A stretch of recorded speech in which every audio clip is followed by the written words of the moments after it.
ಲಿಂಗಾಯ ನಮಃ. ಬಸವಣ್ಣ ಮಾಡಲಿಕ್ಕೆ ಗುರುವಾಯಿತು, ಬಸವಣ್ಣ ಮಾಡಲಿಕ್ಕೆ ಲಿಂಗವಾಯಿತು, ಬಸವಣ್ಣ ಮಾಡಲಿಕ್ಕೆ ಜಂಗಮವಾಯಿತು, ಬಸವಣ್ಣ ಮಾಡಲಿಕ್ಕೆ ಪಾದೋದಕ ಪ್ರಸಾದವಾಯಿತು, ಬಸವಣ್ಣ ಮಾಡಲಿಕ್ಕೆ ಈ ರೇಳು ಭುವನಂಗಳಾಯಿತು, ಬಸವಣ್ಣ ಮಾಡಲಾದ ನಮ್ಮ ಕಲಿದೇವರ ದೇವ. ಸ್ವಾನುಭಾವದ ನೆಲೆಯ ನಾನೇನ ಬಲ್ಲೆನೈ, ನೀನೇ ಒಳಪೊಕ್ಕು ಏನ ನುಡಿಸಿದೊಡೆ ಆನು ನುಡಿವೆನೈ ಗುರುವೆ ಕೃಪೆಯಾಗು. ಸದಾವಕಾಲ ಸ್ಮರಣೀಯರು, ಅಖಂಡ ಲೋಕಪೂಜ್ಯರೂ ಆದ ವಿಶ್ವಗುರು, ಮಹಾಮಾನವತವಾದಿ, ಲಿಂಗವಂತ ಧರ್ಮ ಸಂಸ್ಥಾಪಕ ಅಪ್ಪ ಬಸವಣ್ಣನವರ ಸಮಸ್ತ ಬಸವಾದಿ ಶರಣೆಯರ ಅನುಭಾವದ ಬೆಳಗಿನಲ್ಲಿ ಜರುಗುತ್ತಿರುವ ಲಿಂಗಾಯತ ಧರ್ಮದರ್ಶನ ಪ್ರವಚನದಲ್ಲಿ ಭಾಗವಹಿಸಿರುವ ಎಲ್ಲ ಆತ್ಮೀಯ ಶರಣ ತಂದೆ ತಾಯಿಗಳಲ್ಲಿ, ಅನುಭಾವಿಗಳಲ್ಲಿ, ಮುದ್ದು ಮಕ್ಕಳಲ್ಲಿ, ತಮ್ಮೆಲ್ಲರಲ್ಲಿ ಭಕ್ತಿಯ ಶರಣಾರ್ಥಿಗಳು.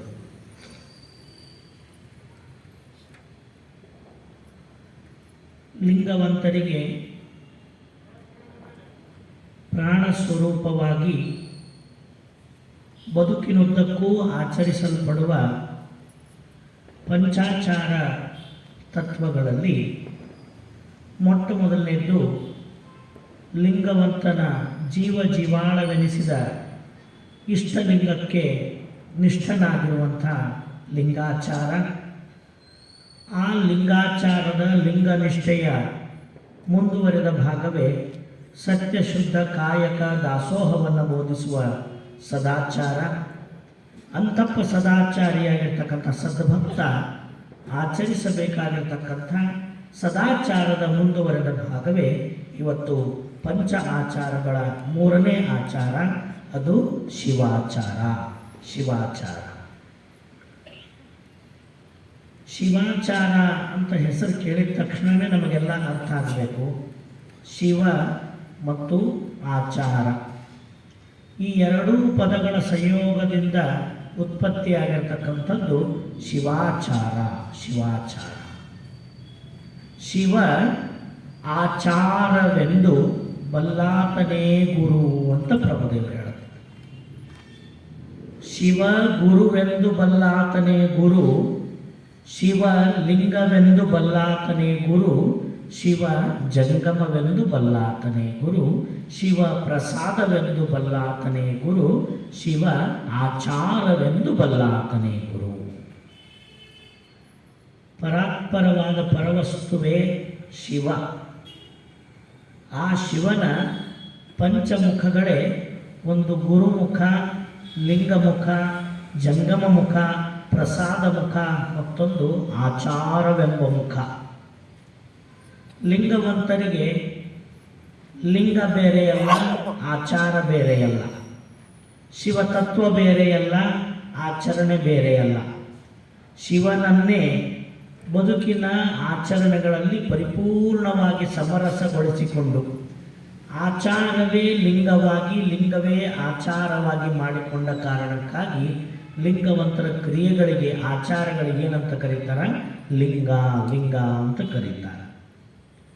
ಲಿಂಗವಂತ ಅಂಗೈವಿಸಿಕೊಂಡ ಅರಿವೇ ಗುರುವಾದರೆ ಆ ಅರಿವಿನ ಮಾರ್ಗದಲ್ಲಿ ನಡೀತಕ್ಕಂಥ ಕ್ರಿಯಾದಿಗಳೇ ಆಚಾರ ಸ್ವರೂಪವೊಬ್ಬ ಲಿಂಗ ಆಗ್ತದೆ.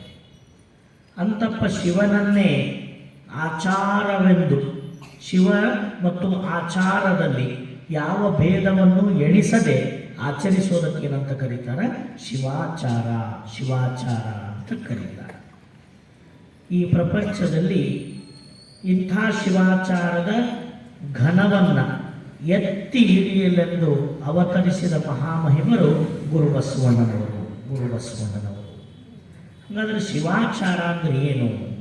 ಯಾವುದಕ್ಕೆ ಶಿವಾಚಾರ ಅಂತ ಕರೆದರು?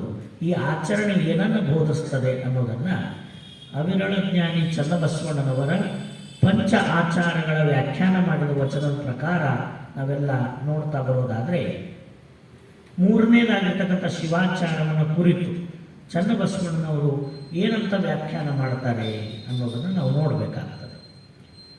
ಶಿವಭಕ್ತರಲ್ಲಿ ಜಾತಿ ಕುಲ ವರ್ಣ ಆಶ್ರಮವನ್ನರಿಸದೆ. ಶಿವಭಕ್ತರಲ್ಲಿ ಜಾತಿ ಕುಲ ವರ್ಣ ಆಶ್ರಮವನ್ನರಸದೆ ಅವರೊಕ್ಕುದ ಕೊಂಬುದೇ ಶಿವಾಚಾರ. ಅವರೊಕ್ಕುದ ಕೊಂಬುದೇ ಶಿವಾಚಾರ. ಶಿವಭಕ್ತರಲ್ಲಿ ಜಾತಿ ಮತ ಕುಲ ಗೋತ್ರ ವರ್ಣ ಆಶ್ರಮವೆಂಬ ಮಾನವ ಕಲ್ಪಿತವಾದ ಭ್ರಮಾತ್ಮಕವಾಗಿರ್ತಕ್ಕಂಥ ಈ ವ್ಯವಸ್ಥೆಗಳನ್ನು ಆರೋಪಿಸದೆ ಶಿವಭಕ್ತರೆಲ್ಲರನ್ನು ಶಿವ ಸ್ವರೂಪರೆಂದೇ ಕಾಣುವುದು ಶಿವಾಚಾರ. ಶಿವಾಚಾರ ಶಿವಭಕ್ತರಲ್ಲಿ ಸಾಕ್ಷಾತ್ ಪರಶಿವನನ್ನೇ ಕಂಡು ಶಿವಭಕ್ತರಲ್ಲಿ ಮೇಲು ಕೀಳು ಹಿರಿದು ಕಿರಿದೆಂಬ ಭಾವವನ್ನು ಆಚರಿಸದೆ ಶಿವಭಕ್ತರೆಲ್ಲರೂ ಶಿವಸ್ವರೂಪರೆಂದು ಸಮಾನ ಭಾವದಿಂದ ಕಂಡು ಆದರಿಸಿ ಪೂಜ್ಯ ಭಾವದಿಂದ ಅವರೊಂದಿಗೆ ವರ್ತಿಸುವುದೇ ಶಿವಾಚಾರ. ಶಿವಾಚಾರ ಅಂತ ಕರೀತಾರೆ. ಹಾಗಾದರೆ ಇಂಥಪ್ಪ ಶಿವಾಚಾರವನ್ನು, ಶಿವಾಚಾರದ ಘನವನ್ನು ಈ ಮರ್ತ್ಯ ಲೋಕದಲ್ಲಿ ನೆಲೆಗೊಳಿಸಬೇಕಾದ್ರೆ ಏನದರ ಅವಶ್ಯಕತೆ ಇತ್ತು ಅಂತ ಒಂದು ನಾವು ವಿಚಾರ ಮಾಡಬೇಕಾಗ್ತದೆ. ಯಾಕಿಷ್ಟು ಒತ್ತಿ ಬಸವಣ್ಣನವರು ಶಿವಭಕ್ತರಲ್ಲಿ ಜಾತಿ ಮತ ಕುಲ ಗೋತ್ರ ವರ್ಣಾಶ್ರಮಗಳನ್ನು ಎಂದಿಗೂ ಎಣಿಸದೆ ಶಿವಭಕ್ತರೆಲ್ಲರೂ ಶಿವಸ್ವರೂಪರೆಂದು ತಿಳಿಯುವ ಅವಶ್ಯಕತೆ ಅವತ್ತಿನ ಕಾಲಕ್ಕೆ ಏನಿತ್ತು, ಯಾಕೆ ಈ ಮಾತನ್ನು ಹೇಳ್ತಾರೆ ಅನ್ನೋದನ್ನು ನೋಡಬೇಕಾದ್ರೆ, ಇಂಥ ಶಿವಾಚಾರದ ಘನವನ್ನು ಈ ಜಗತ್ತಿಗೆ, ಅದರ ಬೆಳಕನ್ನು ಈ ಪ್ರಪಂಚಕ್ಕೆ ಕೊಡಲೆಂದು ಗುರು ಬಸವ ಮಹಾಮಹಿಮರು ಅಂತಪ್ಪ ಕಾರುಣ್ಯ ಕಾಯವನ್ನು ಧರಿಸಿ 12ನೇ ಶತಮಾನದಲ್ಲಿ ಬರುವಕ್ಕಿಂತ ಪೂರ್ವದಿಂದಲೂ ಇಲ್ಲೊಂದು ವ್ಯವಸ್ಥೆ ಜಾರಿಯೊಳಗಿತ್ತು. ಒಂದು ವ್ಯವಸ್ಥೆ ಜಾರಿಯೊಳಗಿತ್ತು. ಸಮಸ್ತ ಮಾನವ ಕುಲಕೋಟಿಯನ್ನು, ಇಡಿಯಾಗಿರ್ತಕ್ಕಂಥ ಮಾನವ ಸಮುದಾಯವನ್ನು 4 ಭಾಗಗಳಾಗಿ ವರ್ಗೀಕರಿಸಿ ಅವರೆಲ್ಲರನ್ನ ಅಸಮಾನತೆಯಿಂದ ನಡೆಸಿಕೊಳ್ತಕ್ಕಂಥ ಒಂದು ವ್ಯವಸ್ಥೆ ಈ ಪ್ರಪಂಚದಲ್ಲಿ ಜಾರಿಯಿತ್ತು.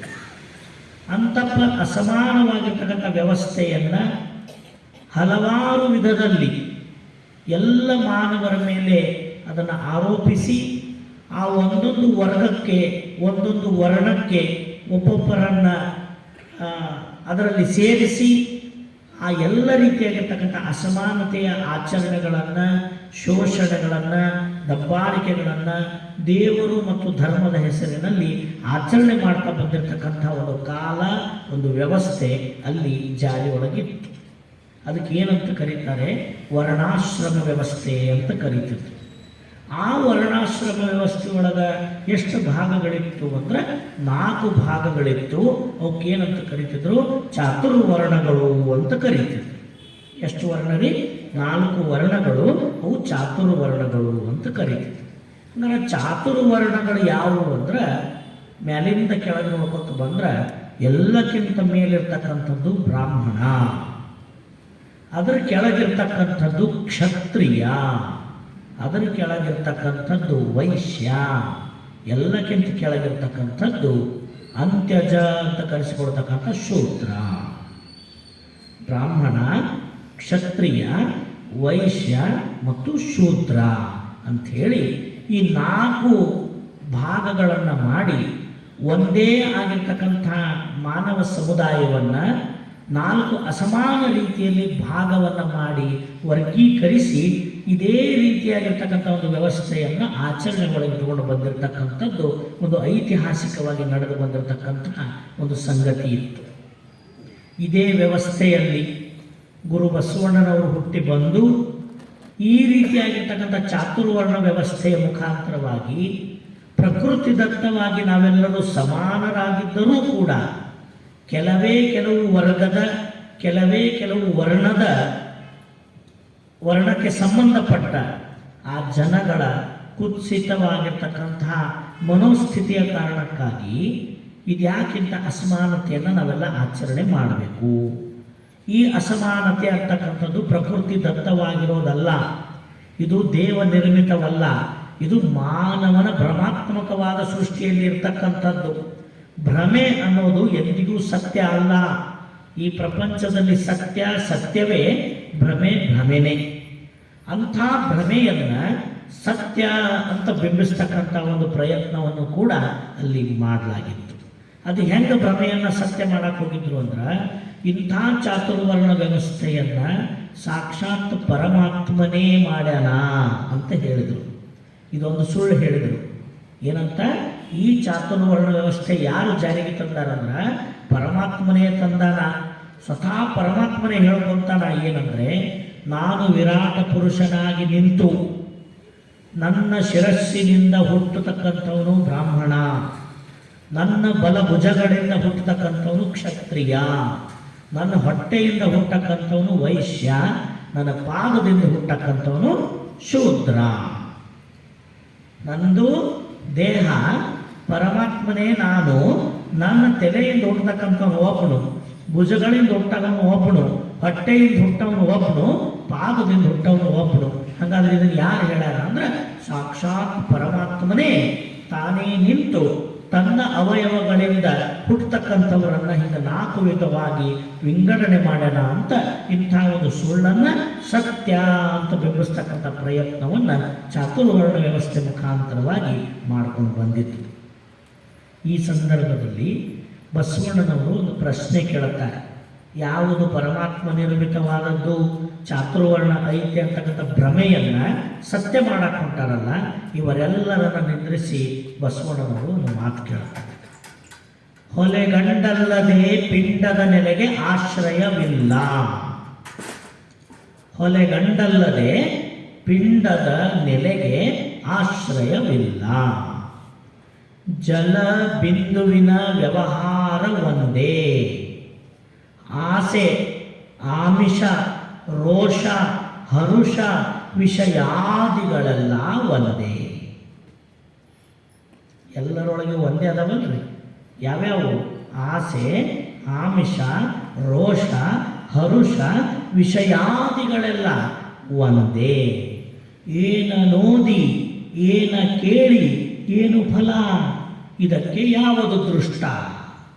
ಏನ ನೋದಿ ಏನ ಕೇಳಿ ಏನು ಫಲ, ಇದಕ್ಕೆ ಯಾವುದು ದೃಷ್ಟ ಅಂತ ಕೇಳಿ, ಯಾರು ಈ ಚಾತುರ್ವರ್ಣ ವ್ಯವಸ್ಥೆಯನ್ನು ಜಾರಿಗೆ ತಂದು ತಾವು ತ್ರಿವೇದಿಗಳು ಚತುರ್ವೇದಿಗಳು ಅಂತ ಹೇಳ್ಕೊತಿದ್ರಲ್ಲ, ಅವರದೇ ವೇದದೊಳಗಿರುವಂಥ ಒಂದು ವೇದ ವಾಕ್ಯವನ್ನು ಅವರು ಮುಂದಿಟ್ಟು ಪ್ರಮಾಣೀಕರಿಸ್ತಾರೆ ಬಸವಣ್ಣವರು.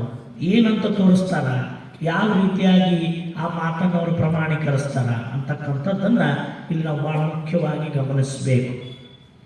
ಭಾಳ ಜನ ಅದನ್ನು ನಮಗೆ ಪ್ರಶ್ನೆ ಮಾಡ್ತಿರ್ತಾರೆ. ಅಲ್ರಿ, ಮತ್ತೆ ಯಾಕೆ ವಚನದೊಳಗೆ ಶ್ರುತಿ ವಾಕ್ಯಗಳು ವೇದ ವಾಕ್ಯಗಳು ಯಾಕೆ ಬಂದವ, ಇವನ್ನ ಯಾಕೆ ಇಟ್ಕೊಂಡಾರ? ಅಂದ್ರೆ ಶರಣರು ಇವುಗಳನ್ನು ಯಾಕೆ ಇಟ್ಕೊಂಡ್ರು ಅಂತ ಕೇಳಿದ್ರೆ, ಈ ವಾಕ್ಯಗಳ ಮುಖಾಂತರವಾಗಿ ಯಾರು ಜನರನ್ನು ಶೋಷಣೆ ಮಾಡ್ತಿದ್ರು ಅದನ್ನೇ ಆಧಾರವಾಗಿಟ್ಟುಕೊಂಡು ಇದು ಪರಮಾತ್ಮನ ನುಡಿ ಅಂತ ಹೇಳಿ ಜನರ ಮಧ್ಯದಲ್ಲಿ ಅಸಮಾನತೆ ಬೀಜವನ್ನು ಬಿತ್ತುತ್ತಿದ್ರು, ಅವರಿಗೆ ಅವರದೇ ವೇದ ಶಾಸ್ತ್ರ ಉಪನಿಷತ್ತು ಆಗಮಗಳನ್ನು ಮುಂದಿಟ್ಟು ನೀವೇ ಹೇಳ್ತಕ್ಕಂಥ ಪ್ರಮಾಣ, ನೀವೇ ಹೇಳ್ತಕ್ಕಂಥ ವೇದ, ನೀವೇ ಬೋಧಿಸೋ ಉಪನಿಷತ್ತು ಅದರೊಳಗೆ ಮತ್ತೆ ಹಿಂಗೈತಲ್ಲಪ್ಪ, ಅದರೊಳಗೆ ಹಿಂಗೈತಲ್ಲ, ಮತ್ತು ನಿಂದು ಹೇಳೋದೊಂದಾಯಿತು, ಇಲ್ಲಿ ಜನರೊಂದಿಗೆ ವರ್ತನೆ ಒಂದಾಯಿತು. ಅದಕ್ಕೆ ಅವ್ರು ಏನಂತಾರ, ಏನಯ್ಯ ವಿಪ್ರರು ನುಡಿದಂತೆ ನಡೆಯರು, ನಡೆದಂತೆ ನುಡಿಯರು, ತಮಗೊಂದು ಬಟ್ಟೆ ಶಾಸ್ತ್ರಕ್ಕೊಂದು ಬಟ್ಟೆ. ಏನಪ್ಪ ಇವರು ಹೇಳೋದೇ ಒಂದು ಮಾಡೋದು ಒಂದು, ಶಾಸ್ತ್ರಕ್ಕೊಂದು ದಾರಿ ಆದ್ರೆ ತಮಗೊಂದು ದಾರಿ.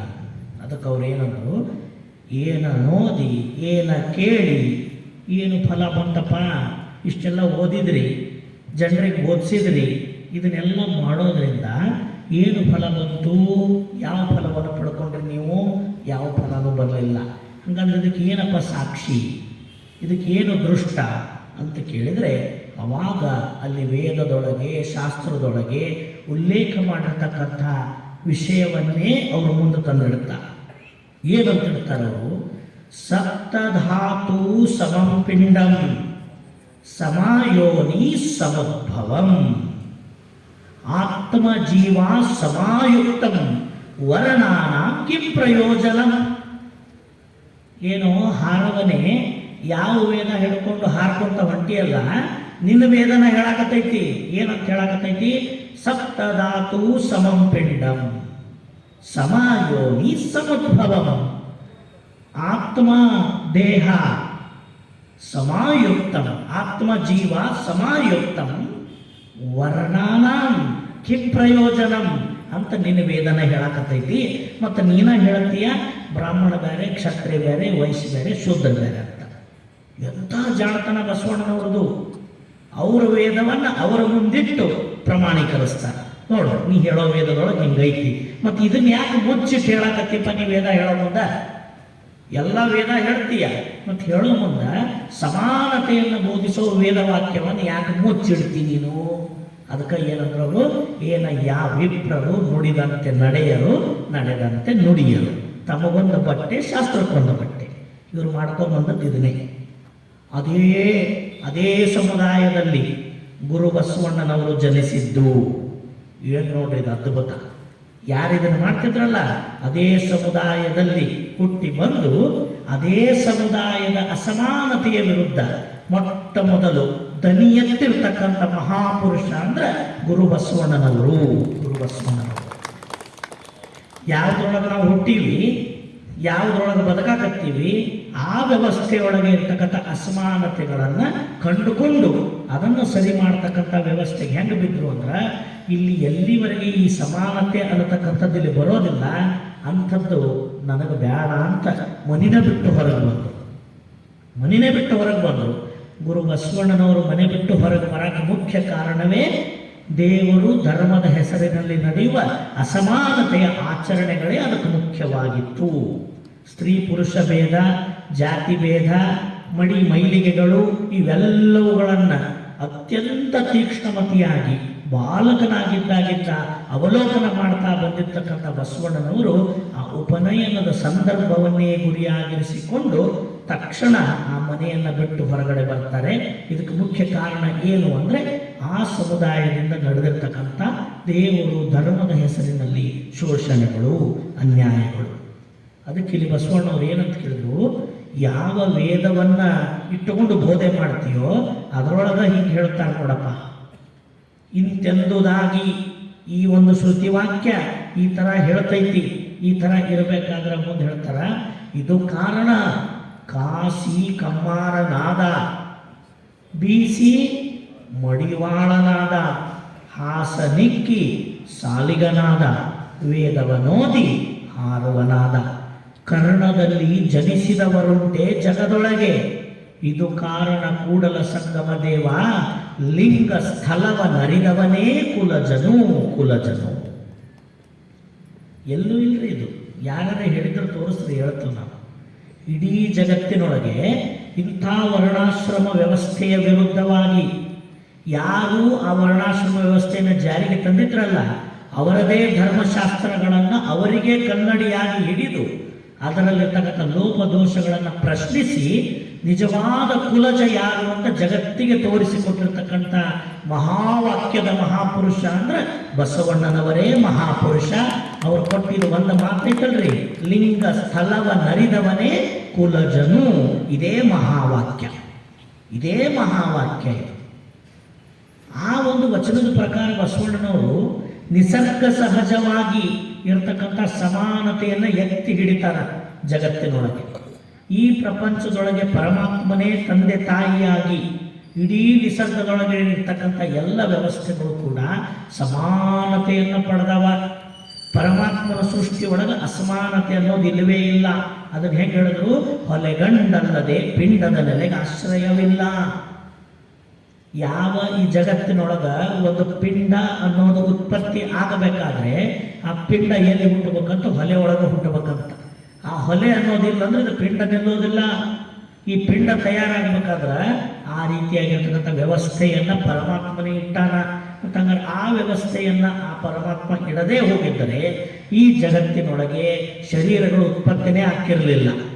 ಹಂಗಾರೆ ಶರೀರದ ಉತ್ಪತ್ತಿ ಆಗಬೇಕಾದ್ರೆ ಈ ಜಗತ್ತಿನೊಳಗ ಒಬ್ಬ ಪಂಡಿತ, ಪಾಮರ, ಸಾಮಾನ್ಯ, ಅಸಾಮಾನ್ಯ, ಮಹಾತ್ಮ, ಪರಮಾತ್ಮ ಏನೇನು ಅದಾರಲ್ಲ ಇವರೆಲ್ಲರೂ ಹುಟ್ಟಬೇಕಾದ್ರೆ ಇದಕ್ಕೆ ಒಂದೇ ದಾರಿ. ಇದಕ್ಕೆ ಏನು ಯಾವುದು ದಾರಿ? ಹೊಲೆಗಂಡಲ್ಲದೆ ಪಿಂಡದ ನೆಲೆಗೆ ಆಶ್ರಯವಿಲ್ಲ. ಇದನ್ನು ಕೆಲವರು ಮುಜುಗರ ಮಾಡಿಕೊಂಡು ಭಾಳ ದೊಡ್ಡ ಜ್ಞಾನಿ ಅದಾರ್ರಿ, ಮತ್ತು ಅವ್ರು ಹಿಂಗೆ ಹುಟ್ಟ್ಯಾರಂದ್ರೆ ಮತ್ತು ಅವರು ಎಲ್ಲಿ ಸಾಮಾನ್ಯ ಅನಿಸ್ಕೊಂತಾರಂತ. ಆ ಲಿಂಗದಾಗ ಉದ್ಭವನು, ಈ ಲಿಂಗದಾಗ ಉದ್ಭವನು, ಲಿಂಗೋದ್ಭವರು ಅಂತಾರಲ್ಲ. ಇಲ್ಲಿ ಯಾರು ಯಾವ ಲಿಂಗದಾಗ ಉದ್ಭವ ಆಗಿಲ್ಲ. ಎಲ್ಲರೂ ಹೊಲೆಗಂಡು ಪಿಂಡದ ನೆಲೆಯನ್ನು ಆಶ್ರಯ ಪಡೆದಾರ. ಒಂದರ್ಥದಾಗ ಎಲ್ಲರೂ ಲಿಂಗೋದ್ಭವರೇ. ಹೆಂಗ ಮಹಾಲಿಂಗ ತತ್ವದಿಂದ ಎಲ್ಲರೂ ತೋರಿ ಬಂದವರೇ. ಅಲ್ಲಿ ನೋಡಿದ್ರು ಮತ್ತು ಸಮಾನತೆ, ಯಾರು ಒಬ್ರು ಹೌದು ಒಬ್ರು ಅಲ್ಲ ಅಂತಲ್ಲ. ಈ ಪ್ರಪಂಚವೇ ಲಿಂಗೋದ್ಭವ ಐತಿದು, ಲಿಂಗದಿಂದ ಉದ್ಭವಿಸೈತಿ.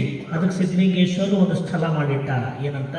ಅಂಗ ಲಿಂಗೋದ್ಭವ ಸ್ಥಳ ಅಂತ ಮಾಡಿಟ್ಟಾರ. ಅಂಗ ಲಿಂಗದಿಂದಲೇ ಉದ್ಭವ ಆಗಬೇಕಲ್ಲ. ಹಂಗಾದ್ರೆ ಆ ನೆಲೆಯಿಂದ ನೋಡಿದ್ರೆ ಇಡೀ ಪ್ರಪಂಚವೇ ಲಿಂಗೋದ್ಭವ ಇದು. ಅದರೊಳಗೆ ಯಾರೋ ಒಬ್ಬರು ಇಬ್ಬರು ಅಲ್ಲ, ಸಮಾನವಾಗಿ ಎಲ್ಲರೂ ಆ ಲಿಂಗ ತತ್ವದಿಂದಲೇ ಹುಟ್ಟಿ ಬರ್ತಾರ, ಆತ್ಮಸ್ವರೂಪದಿಂದ. ದೇಹ ರೂಪ ತಾಳಬೇಕಾದ್ರೆ ಈ ದೇಹ ಮಾತ್ರ ಹೊಲೆಗಂಡು ಈ ಪಿಂಡದ ನೆಲೆಗೆ ಆಶ್ರಯವನ್ನು ಪಡಿಬೇಕು. ಇಲ್ಲಿ ನಡೀತಕ್ಕಂಥ ಜಲ ಬಿಂದುವಿನ ವ್ಯವಹಾರ ಒಂದೇ ಐತಿ, ಅದರೊಳಗೆ ಏನು ವ್ಯತ್ಯಾಸ ಇಲ್ಲ. ಯಾವ ಜಾತಿಯವರಿಗೆ, ಮತದವರಿಗೆ, ಕುಲದವರಿಗೆ, ಶ್ರೇಷ್ಠರಿಗೆ, ಕನಿಷ್ಠರಿಗೆ ಯಾವ ವ್ಯತ್ಯಾಸಗಳು ಇಲ್ಲ. ಇದು ವೈಜ್ಞಾನಿಕ ಸತ್ಯ, ವೈದ್ಯಕೀಯ ಸತ್ಯ. ಮೆಡಿಕಲ್ ಸೈನ್ಸಿಗೆ ಹೋಗ್ರಿ ಇದನ್ನೇ ಹೇಳ್ತಾರ, ವಿಜ್ಞಾನಕ್ಕೆ ಹೋಗ್ರಿ ಇದನ್ನೇ ಹೇಳ್ತಾರ. ಇದನ್ನು ಬಿಟ್ಟು ಇನ್ನೊಂದು ಐತಿ ಅಂತ ಪ್ರಪಂಚದೊಳಗೆ ಯಾರೂ ಹೇಳೋದಿಲ್ಲ. ಇಂಥ ವೈಜ್ಞಾನಿಕ ವೈದ್ಯಕೀಯ ಸತ್ಯವನ್ನು ಗುರು ಬಸವಣ್ಣನವರು ತಮ್ಮ ವಚನದೊಳಗೆ ಪುಷ್ಟೀಕರಿಸಿ ಮುಂದೆ ಏನಂತ ಕೇಳ್ತಾರವರು? ಏನ ನೋದಿ ಏನ ಕೇಳಿ ಏನು ಫಲ. ಎಲ್ಲರೊಳಗಿರ್ತಕ್ಕಂಥ ವ್ಯವಸ್ಥೆ ಒಂದೇ ಐತಿ. ಯಾವ್ಯಾವು? ಆಸೆ, ಆಮಿಷ, ರೋಷ, ಹರುಷ, ವಿಷಯಾದಿಗಳು, ಇವು ಯಾರೊಳಗೂ ವ್ಯತ್ಯಾಸ ಇಲ್ಲ. ಇವೆಲ್ಲರೊಳಗೆ ಪರಮಾತ್ಮ ಮನಸ್ಸಿನೊಳಗಿರ್ತಕ್ಕಂಥ ಎಲ್ಲ ವಿಚಾರಗಳು ಸಮಾನವಾಗಿ ಅದಾವು. ಎಲ್ಲರೊಳಗೆ ಏನು ಉತ್ಪತ್ತಿ ಆಕೈತಿ ಅದೇ ಉತ್ಪತ್ತಿ ಆಕೈತಿ. ಮತ್ತಿಷ್ಟೆಲ್ಲ ಸಮಾನತೆ ಐತಿ ಅನ್ನೋದನ್ನು ವೇದಗಳು ಹೇಳ್ಯಾವು. ಅವೇ ತೋರಿಸ್ಯಾವ ನಿಮಗೆ. ಮೊದಲ ಏನಂತ ಹೇಳಿ ತೋರಿಸ್ಯಾವ? ಸಪ್ತಧಾತು ಸಮಂ ಪಿಂಡಂ ಸಮಾಯೋನಿ ಸಮದ್ಭವಂ. ಈ ದೇಹದೊಳಗೆ ಎಷ್ಟದವಪ್ಪ? ಸಪ್ತಧಾತುಗಳದಾವು. ಈ ಪಿಂಡ ಆಗ್ಬೇಕಾದ್ರೆ ಇದ್ರೊಳಗೆ ಸಪ್ತಧಾತುಗಳು ಸಮಾನವಾಗಿದಾವು. ಅದ್ರಾಗ ಬ್ರಾಹ್ಮಣರಿಗೇನು 9 ಇಲ್ಲ, ಕ್ಷತ್ರಿಯರಿಗೇನು 6 ಇಲ್ಲ, ವೈಶ್ಯರಿಗೇನು 3 ಇಲ್ಲ, ಶೂದ್ರರಿಗೇನು 1 ಇಲ್ಲ. ಈ 4 ವರ್ಣದವರಿಗೂ ಏನದಾವು ಅಂತಂದ್ರೆ ಸಮಾನವಾಗಿ ಸಪ್ತಧಾತುಗಳ ಅದಾವು.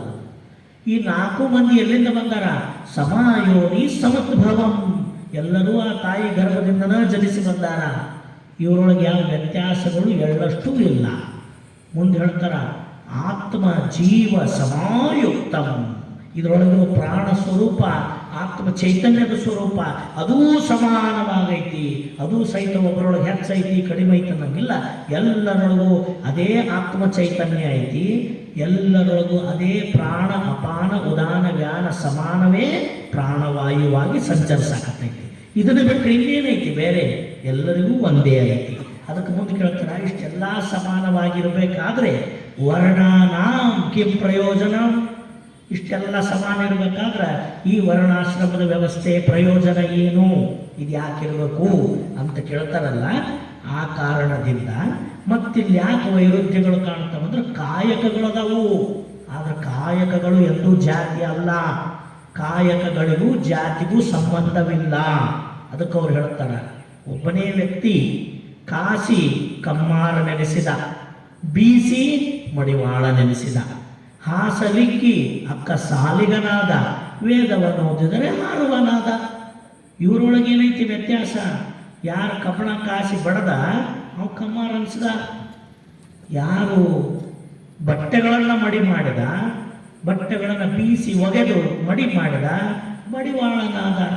ಯಾರು ಚಿನ್ನದ ಒಡವೆಗಳನ್ನು ತಯಾರು ಮಾಡಿದ ಅವ ಅಕ್ಕ ಸಾಲಿಗ ಅಂತ ಕರೆಸಿಕೊಂಡ. ಯಾರು ಒಂದಿಷ್ಟು ವೇದಶಾಸ್ತ್ರ ಉಪನಿಷತ್ತು ಓದಿಕೊಂಡ ಅವ ಹಾರು ಅಂತ ಕರೆಸಿಕೊಂಡ. ಅದು ಅವರವರ ಕಾಯಕ, ಅವರು ಆರಿಸಿಕೊಂಡದ್ದು. ಅವರು ಅದನ್ನೇ ಮಾಡಬೇಕಂತಿಲ್ಲ, ಅವರು ಆರಿಸಿಕೊಂಡದ್ದು. ಅವರ ಕಲೆ, ಅವರ ಕೌಶಲ್ಯ, ಅವರ ನೈಪುಣ್ಯತೆ ಎದರೊಳಗಿರ್ತೈತಿ ಅವರ ಕಾಯಕವನ್ನು ಮಾಡ್ತಾರ. ಚಂದ ಬಟ್ಟೆ ಒಗ್ಯಾಕ ಬರವ ಬಟ್ಟೆ ಒಗಿತಾನ. ಆ ಬಟ್ಟೆ ಒಗ್ಯಾಗ ಹೋಗಿ ನೀವೆಲ್ಲರ ಕುಸರಿ ಕೆತ್ತನೆ ಮಾಡೋದ್ರೆ ಮಾಡಕ್ಕೆ ಬರೋದಿಲ್ಲ. ಅದು ಅವನದೇ ಕಲೆ, ಮುಂದೆ ಕಲೆ. ಅವರವರ ನೈಪುಣ್ಯ, ಅವರವರ ಕಲೆ, ಅವರವರ ತರಬೇತಿ ಅವರು ಬೇಕಾದ ಕಾಯಕವನ್ನು ಮಾಡಬಹುದು. ಅದನ್ನು ಅವರೇ ಮಾಡಬೇಕು, ಇದನ್ನು ಇವರೇ ಮಾಡ್ಬೇಕಂತ ಎಲ್ಲೂ ಇಲ್ಲ. ಹಂಗಾದ್ರೆ ಅದಕ್ಕೆ ಇರೋದು ಎಲ್ಲಿ ಅಂತ ಕೇಳಿದರೆ ನಮ್ಮ ಭ್ರಮೆಯಲ್ಲಿ. ಅದಕ್ಕೆ ಭಾವದೊಳಗಿರೋ ಭ್ರಮೆಗಳು ಅಂತ ತತ್ವಜ್ಞಾನದ ಕರೆದಾರ. ಯಾವ ಭ್ರಮೆಗಳು ಇವೆ? ಜಾತಿ, ಮತ, ಕುಲ, ಗೋತ್ರ, ವರ್ಣ, ಆಶ್ರಮ, ಇವು ಪ್ರತಿಯೊಬ್ಬ ಮಾನವನ ಭಾವದಲ್ಲಿ ಅಡಗಿರುವ ಷಡ್ಭಾವ ಭ್ರಮೆಗಳು. ಇವು ಯಾವೂ ಸತ್ಯ ಅಲ್ಲ. ಈ ಭ್ರಮೆಗಳನ್ನೇ ನಾವು ಆಚರಣೆ ಮಾಡಕತ್ತೀವಿ. ಹಾಗಾದ್ರೆ ಇವುಗಳನ್ನು ನಾವು ಆಚರಿಸಬಾರ್ದು. ಕಾಯಕವೇ ಬೇರೆ, ಜಾತಿನೇ ಬೇರೆ. ನೀವು ಹೋಗಿ ಕಾಯಕವನ್ನು ಜಾತಿ ಮಾಡೋದು, ಜಾತಿ ಕಾಯಕ ಮಾಡೋದು, ಇದು ಖಂಡಿತ ಬಹಳ ದೊಡ್ಡದಾಗಿರ್ತಕ್ಕಂಥ ಅಕ್ಷಮ್ಯ. ಇದು ಪರಮಾತ್ಮನ ಸೃಷ್ಟಿಗೆ ನಾವು ಸಮಾನವಾಗಿರ್ತಕ್ಕಂಥ ಸೃಷ್ಟಿಗೆ ಅಸಮಾನತೆಯನ್ನು ಹೇರಿ ನಾವು ಪರಮಾತ್ಮನಿಗೆ ಮಾಡ್ತಕ್ಕಂಥ ದ್ರೋಹ ಆಗ್ತದೆ. ಆ ಕಾರಣಕ್ಕಾಗಿ ಬಸವಣ್ಣವ್ರು ಏನಂತಾರ, ಇಷ್ಟೆಲ್ಲ ಕಾಯಕಗಳನ್ನು ಮಾಡ್ತಾರೆ, ಅವು ಕಾಯಕಗಳೇ ಹೊರತು ಅಸಮಾನತೆಯನ್ನು ಬಿತ್ತತಕ್ಕಂಥ ಜಾತಿ ವ್ಯವಸ್ಥೆಗಳಲ್ಲ ಅಲ್ಲ. ಇದು ಕಾರಣ ಕೂಡಲ ಸಂಗಮ ದೇವ. ನಿಜವಾದ ಕುಲಜ ಯಾರು ಈ ಪ್ರಪಂಚದೊಳಗಂದ್ರೆ ಲಿಂಗ ಸ್ಥಳವ ನರಿದವನೇ ನಿಜವಾದ ಕುಲಜನು, ನಿಜವಾದ ಕುಲಜನು. ಅದು ಇಂತಪ್ಪ ನಿಜವಾದ ಕುಲಜನನ್ನ, ಕುಲಜ ಅಂದ್ರೆ ಶ್ರೇಷ್ಠ ಅಂತ, ಶ್ರೇಷ್ಠ ಅಂತ. ಹಾಗಾದ್ರೆ ನಿಜವಾದ ಶ್ರೇಷ್ಠ ಕುಲಜನನ್ನ ಯಾವುದರಿಂದ ತಯಾರು ಮಾಡಿದರು ಬಸವಣ್ಣವರು? ಹಲವು ವಿಧದ ವೈರುಧ್ಯಗಳು ಈ ಪ್ರಪಂಚದೊಳಗಿದ್ದವು. ಅವೆಲ್ಲವುಗಳಲ್ಲಿ ಅಸಮಾನತೆ ಇತ್ತು. ಆ ಎಲ್ಲ ಅಸಮಾನತೆಗಳನ್ನು ತೊಡೆದು ಸರ್ವ ಸಮಾನತೆಯನ್ನು ಈ ಮಾನವರಲ್ಲಿ ತಂದು ಮಾನವ ಬಂಧುತ್ವ, ವಿಶ್ವ ಬಂಧುತ್ವವನ್ನು ಯಾವುದರಿಂದ ಸಾಧಿಸಿದರು? ಶಿವಾಚಾರದ ಘನವನ್ನು ಎದರಿಂದ ಎತ್ತಿದ್ರು ಅನ್ನೋದನ್ನು ನಾವು ಸ್ವಲ್ಪ ವಿಚಾರ ಮಾಡಬೇಕಲ್ಲ. ಅದನ್ನು ಬಸವಣ್ಣವರೇ ಹೇಳ್ತಾರೆ. ಯಾವುದರಿಂದ ಅಸಮಾನತೆಗಳೆಲ್ಲ ಕಳೆದು ಸಮಾನ ಭಾವ ಯಾವುದರಿಂದ ಬರ್ತೈತಿ ಅಂತ ಕೇಳಿದ್ರೆ, ದಾಸಿ ಪುತ್ರನಾಗಲಿ, ವೇಶ್ಯ ಪುತ್ರನಾಗಲಿ. ಯಾರನ್ನು ತಗೊಂಡ್ರೆ ಅವರು? ದಾಸಿ ಪುತ್ರನಾಗಲಿ, ವೇಶ್ಯ ಪುತ್ರನಾಗಲಿ. ಶಿವದೀಕ್ಷೆಯಾದ ಬಳಿಕ ಸಾಕ್ಷಾತ್ ಶಿವನೆಂದು ನಂಬಿ ವಂದಿಸಿ ಪೂಜಿಸಿ ಪಾದೋದಕ ಪ್ರಸಾದವ ಕೊಂಬುದೇ ಯೋಗ್ಯ, ಕೊಂಬುದೇ ಯೋಗ್ಯ. ಹೀಗಲ್ಲದೆ ಉದಾಸೀನವ ಮಾಡಿದಡೆ ಕುಂಭೀಪಾತ ನಾಯಕ ನರಕ ಕೂಡಲ ಸಂಗಮ ದೇವ. ಕುಂಭೀಪಾತ ನಾಯಕ ನರಕ ಕೂಡಲ ಸಂಗಮ ದೇವ. ಯಾವೆಲ್ಲ ಅಸಮಾನತೆಗಳನ್ನು ತೆಗೆದು ಸರ್ವ ಸಮಾನತೆಯನ್ನು ಹೆಂಗೆ ಜಾರಿಗೆ ತಂದರು ಬಸವಣ್ಣವರು ಅಂದರೆ, ದಾಸಿ ಪುತ್ರನಾಗಲಿ, ವೇಶ್ಯಾಪುತ್ರನಾಗಲಿ. ಈ ಪ್ರಪಂಚದೊಳಗೆಲ್ಲ ಅಸಮಾನತೆಗಳದಾವಲ್ಲ, ಈ ಅಸಮಾನತೆಗಳೊಳಗೆ ಇದೊಂದು ಬಹಳ ದೊಡ್ಡದಾಗಿರ್ತಕ್ಕಂಥ ಪಿಡುಗಿದು. ಏನು ಅಂದ್ರೆ ದಾಸಿ ಪುತ್ರ ಮತ್ತು ವೇಶ್ಯಾಪುತ್ರ ಅಂತಕ್ಕಂಥದ್ದು ಎಷ್ಟು ಕೀಳಾದ ಅನುಭವವನ್ನು ಅವರಿಗೆ ಕೊಟ್ಟಿರ್ತದು ಅಂದರೆ, ಯಾವ ದೇವರ ಹೆಸರಿನಲ್ಲಿ ದೇವದಾಸಿಯರನ್ನಾಗಿ ಮಾಡಿಕೊಂಡು ಇಂಥ ಪುರೋಹಿತರು ಏನು ಮಾಡ್ತಿದ್ರು, ಅವರೊಂದಿಗೆ ಅನೈತಿಕ ಲೈಂಗಿಕ ಸಂಬಂಧವನ್ನು ಇಟ್ಟುಕೊಂಡು ತಮ್ಮ ಕಾಮದ ತೃಷೆಗಾಗಿ ಆ ದೇವದಾಸಿಯರನ್ನು ಬಳಸ್ಕೊಂತಿದ್ರು. ಆದರೆ ಅವ್ರ ಹೆಸರು ಏನಂತ ಇಡ್ತಿದ್ರು? ದೇವದಾಸಿಯರು ಅಂತ ಇಡ್ತಿದ್ರು. ಅಂದರೆ ಇವರು ದೇವರಿಗೆ ಬಿಟ್ಟವರು, ಇವರು ದೇವರಿಗೆ ಬಿಟ್ಟವರು ಅಂತ ದೇವದಾಸಿಯರು ಅಂತ ಬಿಡ್ತಿದ್ರು ಅವರನ್ನು. ವೇಶ್ಯಾಪುತ್ರನಾಗಲಿ, ಯಾವ ಹಣದ ಆಸೆಗಾಗಿ ತಮ್ಮ ದೇಹವನ್ನೇ ಮಾಡಿಕೊಂಡು ಇಂಥ ಸಂದರ್ಭದಲ್ಲಿ ಮಕ್ಕಳನ್ನು ಹೆತ್ತವರು ಇರ್ತಾರಲ್ಲ, ಅಂಥವ್ರ ಮಕ್ಕಳು ಈ ಸಮಾಜದೊಳಗೆ ಬಹಳ ಕೆಟ್ಟ ಪರಿಸ್ಥಿತಿಯನ್ನು ಅನುಭವಿಸ್ತಿದ್ರು. ಅನೈತಿಕ ಸಂಬಂಧದಿಂದ ಹುಟ್ಟಿದಂಥವರು ಅಂತ ತಿಳಿದು ಅವರಿಗೆ ಯಾವ ಸ್ಥಾನಮಾನಗಳೂ ಇರ್ತಿರಲಿಲ್ಲ. ಇಲ್ಲೊಂದು ವಿಚಾರ ಮಾಡಬೇಕಾದಂಥ ಮಾತೇನು ಅಂದರೆ, ಅನೈತಿಕ ಸಂಬಂಧವನ್ನು ಮಾಡಿದವರ ತಪ್ಪು, ಆದರೆ ಅದಕ್ಕೆ ಹುಟ್ಟಿದವರದೇನು ತಪ್ಪು? ಮಾಡಿದವರಿಗೆ ತಪ್ಪನ್ರಿ. ಆದ್ರೆ ಹುಟ್ಟಿದಕ್ಕೇನು ಗೊತ್ತಿರ್ತೈತೇನ್ರಿ? ನಾವು ಯಾರಿಗೆ ಹುಟ್ಟಾಕತ್ತೇವಿ, ಹ್ಯಾಂಗೆ ಹುಟ್ಟಾಕತ್ತೇವಿ, ಯಾರ ಮನ್ಯಾಗ ಹುಟ್ಟಾಕತ್ತೇವಿ? ಹುಟ್ಟಿದವ್ರಿಗೆ ಏನು ಗೊತ್ತಿರ್ತೈತಿ? ಪಾಪ ಹುಟ್ಟಿ ಬಂದಿರ್ತಾರ, ಬೆಳೆದಿರ್ತಾರ. ಬೆಳೆದ ನಂತರ ಈ ಸಮಾಜದೊಳಗೆ ಅವರನ್ನು ತಿರಸ್ಕೃತ ಭಾವದಿಂದ ಕಂಡು ದೂರ ಇಡ್ತಾರಲ್ಲ, ಅಂಥವರನ್ನೂ ಒಳಗೊಂಡು ಬಸವಣ್ಣ ಏನಂತಾರ, ನೀನು ದಾಸಿ ಪುತ್ರನಾಗಲಿ, ವೇಶ್ಯಾಪುತ್ರನಾಗಲಿ, ಅಂತ್ಯಜನಾಗಲಿ, ಶೂದ್ರನಾಗಲಿ, ನೀನು ಯಾರಾದರೂ ಆಗಿರು, ಆದರೆ ನಿನ್ನನ್ನು ಸರ್ವ ಸಮಾನತೆಯ ತೆಕ್ಕೆಗೆ ತಂದು ನಿನ್ನನ್ನು ಶಿವಸ್ವರೂಪನಾಗಿ ಮಾಡ್ತಕ್ಕಂಥದ್ದು ಯಾವುದು ಅಂದರೆ ಶಿವದೀಕ್ಷೆ, ಇಷ್ಟಲಿಂಗ ದೀಕ್ಷೆ. ಇಷ್ಟಲಿಂಗ ದೀಕ್ಷೆಯಾದ ಬಳಿಕ ಆತನನ್ನು ಸಾಕ್ಷಾತ್ ಶಿವನೆಂದು ನಂಬುವುದು. ಆತನನ್ನು ಶಿವನೆಂದೇ ನಂಬಿ ಪಾದೋದಕ ಪ್ರಸಾದವ ಕೊಂಬುದು ಸದಾಚಾರ ಅಂತಾರವರು. ಹಿಂಗೆ ಮಾಡೋದೇ ಯೋಗ್ಯ, ಹೀಗಲ್ಲದೆ ಮತ್ತ ಲಿಂಗ ದೀಕ್ಷೆ ಮಾಡಿಕೊಂಡ ನಂತರವೂ ಅವನ ಪೂರ್ವಾಶ್ರಯವನ್ನೇನಾದರೂ ಎಣಿಸಿ ಲಿಂಗ ದೀಕ್ಷೆ ಪಡೆದಂಥವನನ್ನು ಇವ ದಾಸಿಪುತ್ರ ವೇಶ್ಯಾಪುತ್ರ ಅಂತ ನೀನು ಎಣಿಸಿದ್ದೆ ಆದರೆ ನಿನಗೇನೈತೆ ಅಂದ್ರೆ ಕುಂಭೀಪಾತ ನಾಯಕ ನರಕ ಐತಿ. ನಿನಗೆ ಎಂದೂ ಎಣಿಸಬಾರ್ದು. ಒಮ್ಮೆ ಲಿಂಗ ದೀಕ್ಷೆ ಆಯಿತೋ ಹಿಂದಿನ ಜನ್ಮ ಅಲ್ಲಿಗೆ ಮರಣಿಸಿದಂಗದು. ಲಿಂಗ ದೀಕ್ಷೆ ಪಡೆದ್ರೆ ಪೂರ್ವ ಜನ್ಮನ ಒಳೆದು ಪುನರ್ಜಾತನಾಗೋದು, ಪುನರ್ಜನ್ಮವನ್ನು ಪಡೆಯೋದು. ಆ ಹಿಂದಿನ ಜನ್ಮ ಅಂದರೆ ಯಾವುದದು? ಲಿಂಗ ದೀಕ್ಷೆಯನ್ನು ಪಡೆಯೋಕ್ಕಿಂತ ಪೂರ್ವದಲ್ಲಿ ನೀ ದಾಸಿ ಪುತ್ರರಾಗಿರು, ವೇಶ್ಯಾಪುತ್ರನಾಗಿರು, ಯಾರಾದರೂ ಆಗಿರು, ಈ ಷಡುವರ್ಣ, ಈ 4 ವರ್ಣಗಳಲ್ಲಿ ಯಾವ ವರ್ಣದವನಾದರೂ ಆಗಿರು, ಅದು ಯಾವುದು ಕೂಡ ಲಿಂಗ ದೀಕ್ಷೆಯನ್ನು ಪಡೆದ ನಂತರ ಆ ಪೂರ್ವಾಶ್ರಮ, ಪೂರ್ವಾಶ್ರಯ, ಜಾತಿ ಸಂಬಂಧ ನಿನಗೆ ಅಂಟೋದಿಲ್ಲ. ನೀನು ಶಿವ ಸಂಬಂಧಿ ಅಂತ ಅನಿಸ್ಕೊಂತೀಯ. ಯಾವ ಲಿಂಗ ತತ್ವ ಏನಂತ ನಾವು ನೋಡಿದ್ದೀವಲ್ಲ ಅಷ್ಟಾವರಣದೊಳಗೆ, ಅಂಥ ಲಿಂಗ ತತ್ವ, ಘನತರವಾದ ಲಿಂಗ ತತ್ವ ನಿನ್ನ ಅಂಗಕ್ಕೆ ಬಂದು ಸೋಂಕಲೊಡನೆ ನಿನ್ನ ಅಂಗ ಲಿಂಗದಂಗ ಅಂತ ಕರೆಸ್ಕೊಂತೈತಿ. ಅವಾಗ ನೀನು ಅಂತ್ಯಜನಲ್ಲ, ದಾಸಿಪುತ್ರನಲ್ಲ, ವೇಶ್ಯಾಪುತ್ರನಲ್ಲ. ಮತ್ತು ನೀನು ಯಾರು? ಸಾಕ್ಷಾತ್ ಗುರುಪುತ್ರ ಶಿವಸ್ವರೂಪನೇ ಆಗಿದೆಯಾ. ನೀನು ಗುರುಪುತ್ರನಾಕ್ಕಿಯ, ಶಿವಸ್ವರೂಪನೆಂದೆನಿಸ್ಕೊಳ್ತೀಯ. ಹಾಗಾದ್ರೆ ಅಸಮಾನತೆಗಳನ್ನೆಲ್ಲ ತೊಡೆಯಲೆಂದು, ಸರ್ವ ಸಮಾನತೆಯನ್ನು ಎಲ್ಲರಲ್ಲೂ ಧಾರೈಸಲೆಂದು ಗುರು ಬಸವಣ್ಣನವರು ಕೊಟ್ಟ ಬಹಳ ದೊಡ್ಡದಾಗಿರ್ತಕ್ಕಂಥ ಒಂದು ವಿಚಾರ ಏನು ಅಂದರೆ ಇಷ್ಟಲಿಂಗ ಧಾರಣೆ, ಇಷ್ಟಲಿಂಗ ದೀಕ್ಷೆ. ಶಿವಾಚಾರ ಏನು ಹೇಳ್ತೈತಿ ಅಂದ್ರೆ, ಹೀಗೆ ತಮ್ಮ ಅಂಗದ ಮೇಲೆ ಇಷ್ಟಲಿಂಗವನ್ನು ಸಂಬಂಧಗೊಳಿಸಿಕೊಂಡು ವಿಭೂತಿ ರುದ್ರಾಕ್ಷಿಯನ್ನು ಧರಿಸಿ ಸತ್ಯ ಸದಾಚಾರದ ಸನ್ಮಾರ್ಗದಲ್ಲಿ ನಡೀತಕ್ಕಂಥವರು ಯಾರೇ ಆಗಿರಲಿ ಅಂತ ಎಲ್ಲ ಶಿವಭಕ್ತರು ಸಮಾನರು, ಶಿವಸ್ವರೂಪರು ಅಂತ ಹೇಳೋದಕ್ಕೆ ನಂತರ ಶಿವಾಚಾರ, ಶಿವಾಚಾರ ಅಂತ ಸ್ವಲ್ಪ ಸೂಕ್ಷ್ಮ ಐತಿ, ಗಮನಿಸ್ಬೇಕ್ರಿ. ಇಲ್ಲಿ ಏನು ಹೇಳಿದೆ ನಾನು? ಅಂಗದ ಮೇಲೆ ಇಷ್ಟಲಿಂಗ ಕಟ್ಟಿಕೊಂಡವರು, ವಿಭೂತಿ ರುದ್ರಾಕ್ಷಿ ಧರಿಸಿದವರು, ಶಿವಲಾಂಛನಗಳ ಕುರಿತು ಪೂಜ್ಯ ಭಾವವನ್ನು ಒಳಗೊಂಡವರು, ಸತ್ಯ ಸದಾಚಾರದ ಸನ್ಮಾರ್ಗದಲ್ಲಿ ನಡೆಯುವವರು, ಇವರಿಗೇನಂತ ಕರೆದಾರ? ಶಿವಭಕ್ತರು ಅಂದರ. ಈ ಶಿವಭಕ್ತರಲ್ಲಿ ಸರ್ವ ಸಮಾನತೆ. ಅರ್ಥಾತಲ್ಲ? ಮತ್ತು ಸಮಾನತೆ ಅಂದ್ರೆ ಲಿಂಗಿಲ್ದವ್ರು ಕೂಡ ಸಮಾನತೆ ಅಲ್ಲ, ಅಂಗದ ಮ್ಯಾಲೆ ಲಿಂಗ ಕಟ್ಟಿಕೊಂಡ ಮೇಲೆ ಸಮಾನತೆ. ಸಮಾನತೆ ಅಂದ್ರೆ ನೀ ಅದಕ್ಕೆ ಒಳಪಡ್ತೀಯ. ಮತ್ತು ಲಿಂಗ ಕಟ್ಕೊಳಕ್ ತಯಾರಿಲ್ಲ, ವಿಭೂತಿ ಹಚ್ಕೊಳಕ್ ತಯಾರಿಲ್ಲ, ನಾನು ನಿಮ್ಮ ಕೂಡ ಸಮಾನ ಹಾಕಿನಂದ್ರೆ ಹಿಂಗೆ ಸಮಾನ ಹಾಕಿಯ ನೀನು? ಆ ವ್ಯವಸ್ಥೆಗೆ ಒಳಪಡಬೇಕು. ಅದಕ್ಕೆ ಸ್ಪಷ್ಟವಾಗಿ ಅವ್ರು ಹೇಳ್ತಾರ, ಶಿವಭಕ್ತರಲ್ಲಿ ಜಾತಿ, ಮತ, ಕುಲ, ವರ್ಣಾಶ್ರಮವನ್ನು ಆಚರಿಸದೆ ಅವರೊಕ್ಕುದ ಕೊಂಬುದೇ ಶಿವಾಚಾರ ಅಂದ್ರೆ ಮೊದಲೇ ಈ ಪದ ಇಟ್ಟುಬಿಟ್ಟಾರ. ಏನಂತ? ಶಿವಭಕ್ತರಲ್ಲಿ. ಯಾಕೆ ಈ ಮಾತವ್ರು ಇಟ್ಟರು? ಯಾಕೆ ಶಿವಾಚಾರ ಪದ ಹಿಂಗೆ ಬಳಕೆ ಆಯ್ತಂದ್ರೆ, 12ನೇ ಶತಮಾನ ಅಂದ್ರೆ ದೊಡ್ಡ ಪರ್ವಕಾಲ.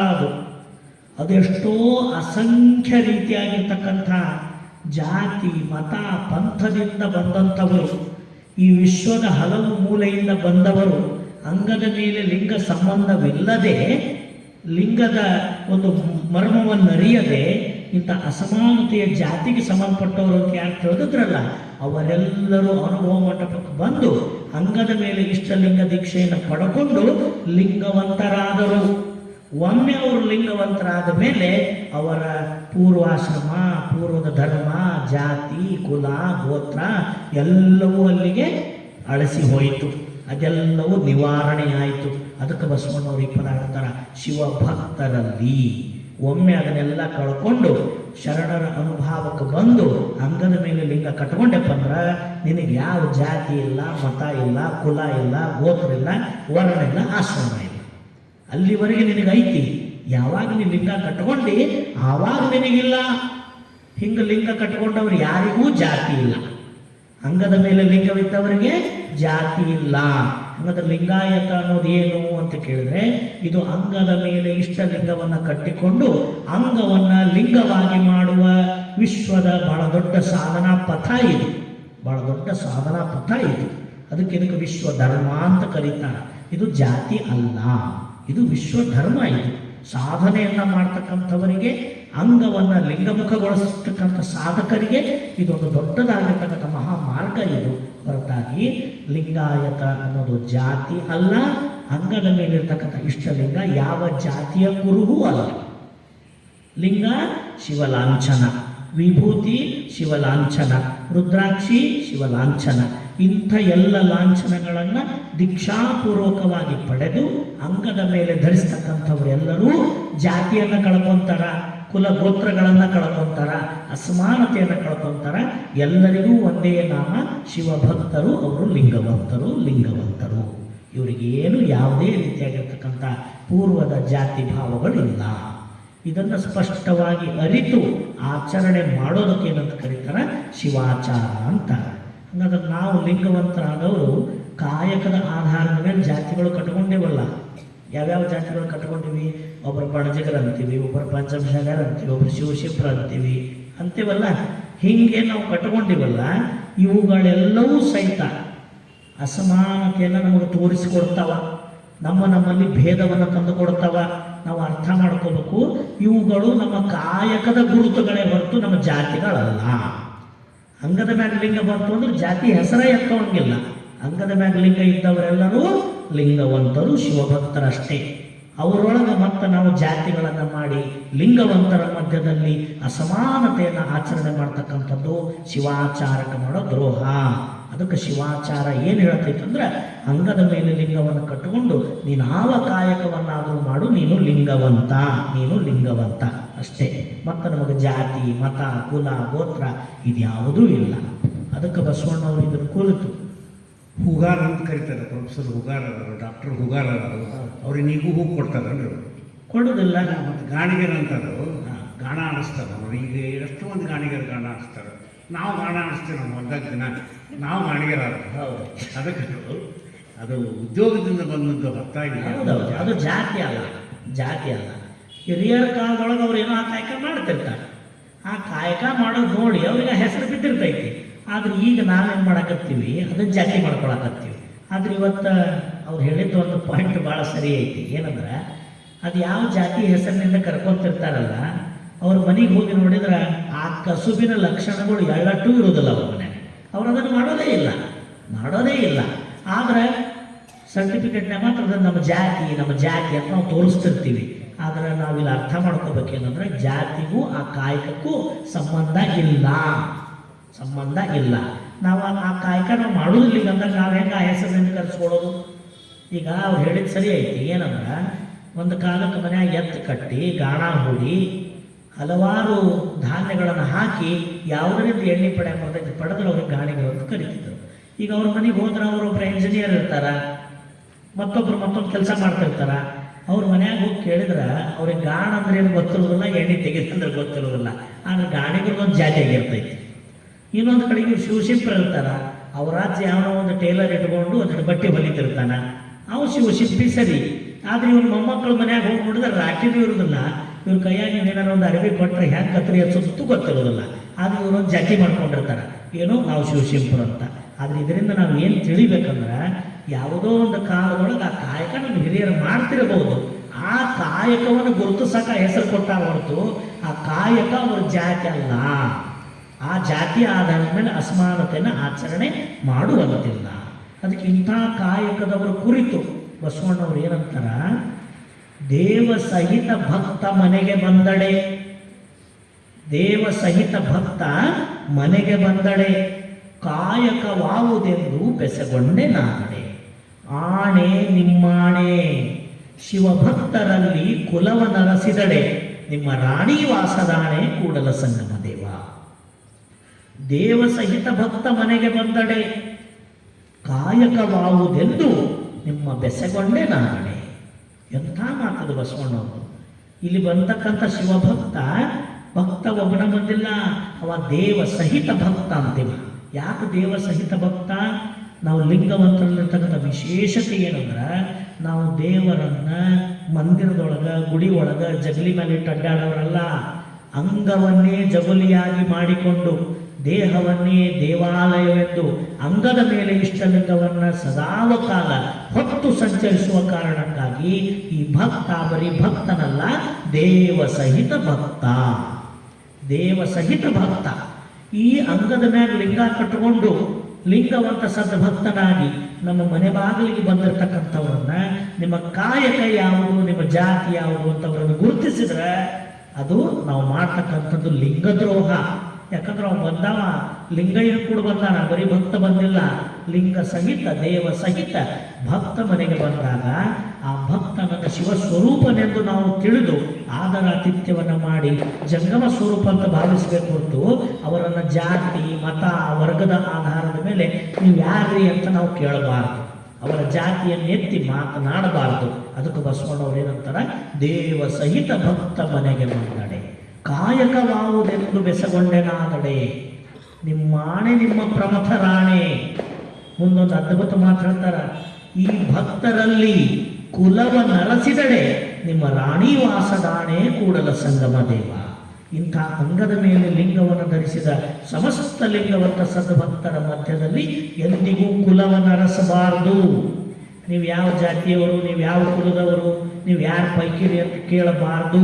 ಅವರಲ್ಲಿ ಕುಲವನ್ನು ಅರಸಿದರೆ ಆಣೆ ಹಾಕ್ತಾರೆ ಬಸವಣ್ಣವರು, ಪರಮಾತ್ಮನೇ ನಿಮ್ಮ ಆಣೆ, ನಿಮ್ಮ ರಾಣಿ ವಾಸದಾಣೆ, ಈ ಭಕ್ತರಲ್ಲಿ ನಾನೆಂದಿಗೂ ಕುಲವನ್ನು ಅರಸೋದಿಲ್ಲ, ಕುಲವನ್ನು ಎಂದಿಗೂ ಎತ್ತಿ ಎಳಸೋದಿಲ್ಲ. ಅಲ್ಲಿ ಬಂದಿರತಕ್ಕಂಥ ಭಕ್ತ ಬರೀ ಭಕ್ತನಲ್ಲ, ಅವನು ದೇವ ಸಹಿತನಾಗಿ ಬಂದ ಶಿವಭಕ್ತ. ಅದಕ್ಕೆ ಅವರೊಂದು ಮಾತು ಕೇಳ್ತಾರೆ, ಪ್ರಶ್ನೆ ಕೇಳ್ತಾರೆ, ಪಟ್ಟವ ಕಟ್ಟಿದ ಬಳಿಕ ಲಕ್ಷಣವ ನರಸುವರೇ. ಎಂಥ ಮಾತ್ಕೊಂಡ್ರಿ ಇದು? ಪಟ್ಟವ ಕಟ್ಟಿದ ಬಳಿಕ ಲಕ್ಷಣವ ನರಸುವರೇ, ಲಿಂಗವ ಪೂಜಿಸಿದ ಬಳಿಕ ಕುಲವ ನರಸುವರೇ. ಪಟ್ಟವ ಕಟ್ಟಿದ ಬಳಿಕ ಲಕ್ಷಣವ ನರಸುವರೇ, ಲಿಂಗವ ಪೂಜಿಸಿದ ಬಳಿಕ ಕುಲವ ನರಸುವರೇ. ಕೂಡಲ ಸಂಗಮ ದೇವ ಭಕ್ತ ಕಾಯ ಮಮಕಾಯವೆಂಬನಾಗಿ, ಭಕ್ತ ಕಾಯ ಮಮಕಾಯವೆಂಬನಾಗಿ. ಮೂರ ಸಾಲಿನ ವಚನ. ಎಂಥ ಪರಿಣಾಮ ಶಿವಾಚಾರದ ಘನ ಅಂದರೆ, ಒಬ್ಬರನ್ನ ಒಂದು ಸ್ಥಾನಕ್ಕೆ ನಾವು ಕುಂಡ್ರಿಸಿದೀವಿ ಅಂದ್ರೆ, ನೀನು ಮಹಾರಾಜ ಅಂತರ ಕುಂದ್ರಿಸ್ರಿ, ಅಧಿಕಾರಿ ಅಂತರ ಕುಂದ್ರಿಸ್ರಿ, ಅದು ಅವನನ್ನು ಪಟ್ಟಕ್ಕೆ ಕುಂಡ್ರಿಸೋದಂತ. ಆ ಪಟ್ಟಕ್ಕೆ ಅವನು ಕಟ್ಟಿದ ಮೇಲೆ ಅವರಲ್ಲಿ ಯಾವುದಾದರೂ ಲಕ್ಷಣಗಳನ್ನು ಅರ್ಸಕ್ಕೆ ಬರ್ತೈತೇನೋ? ಬರೋದಿಲ್ಲ. ಅವ ಸಿಂಹಾಸನದ ಮೇಲೆ ಕುಂತ ಅಂದ್ರೆ ಅವ ರಾಜ ಅನ್ನೋದಷ್ಟೇ, ಅಲ್ಲಿ ಮತ್ತೊಂದು ಏನು ಭಾವ ಇಲ್ಲ. ಏನೈತಿ ಭಾವ? ರಾಜ ಪ್ರತ್ಯಕ್ಷ ದೇವತಾ, ಮುಗಿತಲ್ಲಿಗೆ ಅವ ರಾಜ ಅಷ್ಟೇ. ನಿಮಗೆ ಏನಾರ ಹುಡುಕೋದು ಅರ್ಸೋದು ಇತ್ತಂದ್ರೆ ಆ ಪಟ್ಟಕ್ಕೆ ಅವನು ಕುಂಡ್ರಿಸಿ ಮಹಾರಾಜ ಅಂತ ಅವನಿಗೆ ನಾಮಾಂಕಿತ ಕೊಡೋದಕ್ಕೆ ಮೊದಲು ಹುಡುಕಲಿ, ಅಲ್ಲೇ ಏನಾರ ಇದ್ರೆ ತಿದ್ರಿ. ಒಂದು ವೈದ ಅವನ ಮ್ಯಾಲೆ ನೀವು ಕುಂಡ್ರಿಸಿದಿಂದ, ಪಟ್ಟ ಮಾಡದಿಂದ ಅವನೊಳಗೆ ಲಕ್ಷಣ ಅರಸೋಂಗಿಲ್ಲ. ಯಾಕ? ಅದು ಅದ್ರ ಘನತೆ ಇರ್ತೈತಿ. ಅಲ್ಲಿ ಕುಂಡ್ರಿಸಿದ ಮೇಲೆ ಪಟ್ಟ ಒಗಟ್ಟಿದ ಬಳಿಕ ಲಕ್ಷಣವ ನರಸುವರೇ. ಎರಡನೇ ಮಾತು ನಮಗೆ ತರ್ತಾರೆ ನೋಡ್ರಿ ಅವರು. ಲಿಂಗವ ಪೂಜಿಸಿದ ಬಳಿಕ ಅಲ್ಲಿ ಕುಲವ ನರಸುವರೇ. ಗುರುವಿನಿಂದ ಗುರುಪುತ್ರನಾಗಿ ತನ್ನ ಪೂರ್ವ ಜಾತಿ ಧರ್ಮಗಳ ಜಾಡ್ಯವನ್ನು ಕಳ್ಕೊಂಡು ಪುನರ್ಜಾತನಾಗಿ ಅಂಗದ ಮೇಲೆ ಇಷ್ಟಲಿಂಗವನ್ನು ಧರಿಸಿ ನಿತ್ಯ ನಿತ್ಯವೂ ಶಿವಲಿಂಗಾರ್ಚನೆಯ ಮಾಡುವ ಭಕ್ತನಲ್ಲಿ ಮತ್ತೆ ಕುಲವನ್ನು ಅರಸಕ್ಕೆ ಸಾಧ್ಯ ಐತೇನೋ? ಅಲ್ಲಿ ಹೆಂಗ ಪಟ್ಟವ ಕಟ್ಟಿದ ಮೇಲೆ ಅವನ ರಾಜ ಅಂತ ಕಾಣ್ತಿರೋ ಹಂಗೆ ಇಷ್ಟಲಿಂಗ ಧರಿಸಿ ಪೂಜಿಸಿದ ಮೇಲೆ ಅವನನ್ನು ಶಿವಭಕ್ತ ಅಂತ ಒಂದೇ ಒಂದು ನಾಮಾಂಕಿತದಿಂದ ಕಾಣಬೇಕು ಹೊರತು ಅವನನ್ನು ಮತ್ಯಾವ ಕುಲ ಜಾತಿ ಅಂತ ಕಾಣಬಾರ್ದು. ಅಂಗದ ಮ್ಯಾಗ ಲಿಂಗ ಧರಿಸೋದು, ಧರಿಸಿದ ಲಿಂಗವನ್ನು ಪೂಜಿಸೋದು, ಇಷ್ಟು ಕ್ರಿಯೆ ನಡೆದ ಮೇಲೆ ಅವನಿಗೆ ಯಾವ ಕುಲನೂ ಇಲ್ಲ, ಜಾತಿನೂ ಇಲ್ಲ. ಪರಮಾತ್ಮನ ಹುಟ್ಟ್ಯಾನವ, ಪರಮಾತ್ಮಕ್ಕೆ ಸಂಬಂಧಿ ಆಗ್ಯಾನ. ಮತ್ತಂತ ಪರಮಾತ್ಮನ ಸಂಬಂಧಿಯಾಗಿರ್ತಕ್ಕಂಥ ಭಕ್ತ ಅವನು ಶಿವಭಕ್ತ, ಶಿವ ಸಂಬಂಧಿಯೇ ಹೊರತು ಯಾವ ಜಾತಿ ಸಂಬಂಧಿ ಅಲ್ಲ, ಪೂರ್ವಾಶ್ರಮದ ಕುಲ ಗೋತ್ರ ಸಂಬಂಧಿ ಅಲ್ಲ. ಅವನು ಕೇವಲ ಲಿಂಗ ಸಂಬಂಧಿ, ಲಿಂಗವಂತ ಅಂತ ಕರೆಸಿಕೊಳ್ತಾನ. ಅದಕ್ಕೆ ಅವ್ರು ಮುಂದಂತಾರ, ಭಾರಿ ಮಾತಿದು. ಕೂಡಲ ಸಂಗಮ ದೇವ ಭಕ್ತ ಕಾಯವ ಮಮಕಾಯವೆಂಬನಾಗಿ. ಏನು ಶಕ್ತಿ ಇದು? ಪರಮಾತ್ಮ ಏನಂತ, ಒಮ್ಮೆ ನೀನು ನನ್ನನ್ನು ಇಷ್ಟಲಿಂಗ ರೂಪವಾಗಿ ಅಂಗದ ಮೇಲೆ ಧರಿಸಿ ನನ್ನನ್ನು ನಿತ್ಯ ಲಿಂಗಾರ್ಚನೆ ಮಾಡಿದೆಪ್ಪ ಅಂದ್ರೆ ಅದು ನಿನ್ನ ಕಾಯ ಅಲ್ಲ, ಅದು ನಿನ್ನ ದೇಹ ಅಲ್ಲ, ಮಮಕಾಯ, ಅದು ನನ್ನ ದೇಹ, ಅದು ನನ್ನ ದೇಹ. ನನ್ನ ಧರಿಸಿಯ, ನನ್ನೇ ಪೂಜಿಸ್ತೀಯ, ನನ್ನೇ ಧ್ಯಾನಿಸ್ತೀಯ ಅಂದ ಮೇಲೆ ಅದು ನಿಂದ ಹೆಂಗಾಕೈತಿ? ಅದು ನನ್ನದು. ಅದಕ್ಕೆ ಕೂಡಲ ಸಂಗಮ ದೇವ ಭಕ್ತ ಕಾಯವ ಮಮಕಾಯವೆಂಬನಾಗಿ ಪರಮಾತ್ಮನೇ ಮುದ್ರೆ ಒತ್ತಿ ಇದು ನನ್ನ ಕಾಯ, ಇದು ಭಕ್ತನ ಕಾಯ, ನನ್ನ ಕಾಯ. ಇದರೊಳಗ ದೇಹವಾಗಿ ಭಕ್ತ ಕಂಡರೂ ದೇಹಿಯಾಗಿ ನಾನೇ ಇರೋ ಕಾರಣ ಇದು ನನ್ನ ಕಾಯ ಅಂತ ಆ ಪರಮಾತ್ಮ ಅದನ್ನು ಒಪ್ಪಿಕೊಂಡಾನ. ಮತ್ತು ಪರಮಾತ್ಮನಿಂದಲೇ ಇದು ನನ್ನ ದೇಹ ಅಂತ ಕರೆಸಿಕೊಂಡ ಮೇಲೆ ಅದಕ್ಕೆ ಯಾವ ಜಾತಿ, ಅದಕ್ಕೆ ಯಾವ ಕುಲ, ಅದಕ್ಕೆ ಯಾವ ಗೋತ್ರ? ಅದು ಯಾರ ಕಾಯ? ಪರಮಾತ್ಮನ ಕಾಯ. ಲಿಂಗವನ್ನು ಕಟ್ಟಿಕೊಂಡ ಕಾಯ ಲಿಂಗವಂತನ ಕಾಯ. ಅದಕ್ಕೆ ಯಾವ ಜಾತಿ, ಮತ, ಕುಲ, ಗೋತ್ರ, ವರ್ಣ, ಆಶ್ರಮ ಇದ್ಯಾವುದೂ ಇಲ್ಲ. ಇದೇ ಸಮಾನತೆ ನೆಲೆ ಒಳಗ ಏನಂತಾರೆ ಬಸವಣ್ಣವರು? ಪ್ರಕೃತಿಯನ್ನೆಲ್ಲ ಮುಂದಿಟ್ಟು ನೆಲನೊಂದೇ ಹೊಲಗೇರಿ ಶಿವಾಲಯಕ್ಕೆ, ನೆಲನೊಂದೇ ಹೊಲಗೇರಿ ಶಿವಾಲಯಕ್ಕೆ, ಜಲ ಒಂದೇ ಶೌಚ ಆಚಮನಕ್ಕೆ, ಫಲವೊಂದೇ ಷಡು ದರ್ಶನ ಮುಕ್ತಿಗೆ, ಫಲವೊಂದೇ ಷಡು ದರ್ಶನ ಮುಕ್ತಿಗೆ, ನೀಲ ಒಂದೇ ಕೂಡಲ ಸಂಗಮ ದೇವ ನಿಮ್ಮ ನರಿತಾತಂಗೆ, ನೀಲ ಒಂದೇ ಕೂಡಲ ಸಂಗಮ ದೇವ ನಿಮ್ಮ ನರಿತಾತಂಗೆ. ಯಾವ ಅಸಮಾನತೆ ಪೂರ್ಣ ಪ್ರಮಾಣದೊಳಗೆ ಜಾರಿ ಒಳಗಿತ್ತೋ ಅಲ್ಲಿ ನಿಂತು ಬಸವಣ್ಣವ್ರಿಗೆ ಮಾತಾಡ್ತಾರೆ, ಅದನ್ನು ಗಮನಿಸ್ಬೇಕು. ಇವತ್ತೆಷ್ಟು ಬಸವ ತತ್ವ ಹರವೆ ಐತಿ. ಬಸವಣ್ಣನವರ ತತ್ವಜ್ಞಾನದ ಬೆಳಕಿನೊಳಗೆ ಭಾರತ ಸಮಾನತೆ ಸಂವಿಧಾನವನ್ನು ಪಡೆದೈತಿ. ಆವಾಗ ನಾವು ಮಾತಾಡ್ತೀವಿ ಏನಂತ? ಸಮಾನತೆ ಸಮಾನತೆ ಅಂತ. ಆದರೆ ಅಸಮಾನತೆಯೇ ಧರ್ಮಶಾಸ್ತ್ರ ಆಗಿತ್ತು. ಅಂಥ ಕಾಲದೊಳಗೆ ಬಸವಣ್ಣವ್ರು ಕೇಳ್ತಾರೆ, ನೆಲನೊಂದೇ ಹೊಲಗೇರಿ ಶಿವಾಲಯಕ್ಕೆ, ಜಲವೊಂದೇ ಶೌಚಾಚಮನಕ್ಕೆ. ಯಾವುದನ್ನಲ್ಲಿ ವಿಂಗಡಿಸಿ ಇಟ್ಟಾರಲ್ಲ, ಇದು ಹೊಲಗೇರಿ ಬೇರೆ, ಶಿವಾಲಯ ಬೇರೆ, ಇದು ಇಂಥವ್ರ ಕೇರಿ, ಇದು ಇಂಥವ್ರ ಓಣಿ ಅಂತ ಮಾಡ್ಯಾರಲ್ಲ. ಹಾಗಾದ್ರೆ ನೆಲ ಬಗೆದು ನೋಡಿದ್ರೆ ಪೃಥ್ವಿ ತತ್ವ ಇಡೀ ಪ್ರಪಂಚದೊಳಗೆ ಒಂದೇ ಐತಿ. ಇದರೊಳಗೆ ಏನಾದರೂ ವ್ಯತ್ಯಾಸ ಐತೇನೋ? ಎಲ್ಲಿ ಹೋದರೂ ಮಣ್ಣೇ ಇರ್ತೈತಿ. ಮಣ್ಣು ತೆಗೆದ್ರೆ ಶಿಲಾಪದರವೇ ಬರ್ತೈತಿ. ಎಲ್ಲ ಕಡೆನೂ ಅದೇ ಅಂತರ್ಜಲ ಐತಿ. ಎಲ್ಲೇನು ವ್ಯತ್ಯಾಸಗಳಿಲ್ಲ.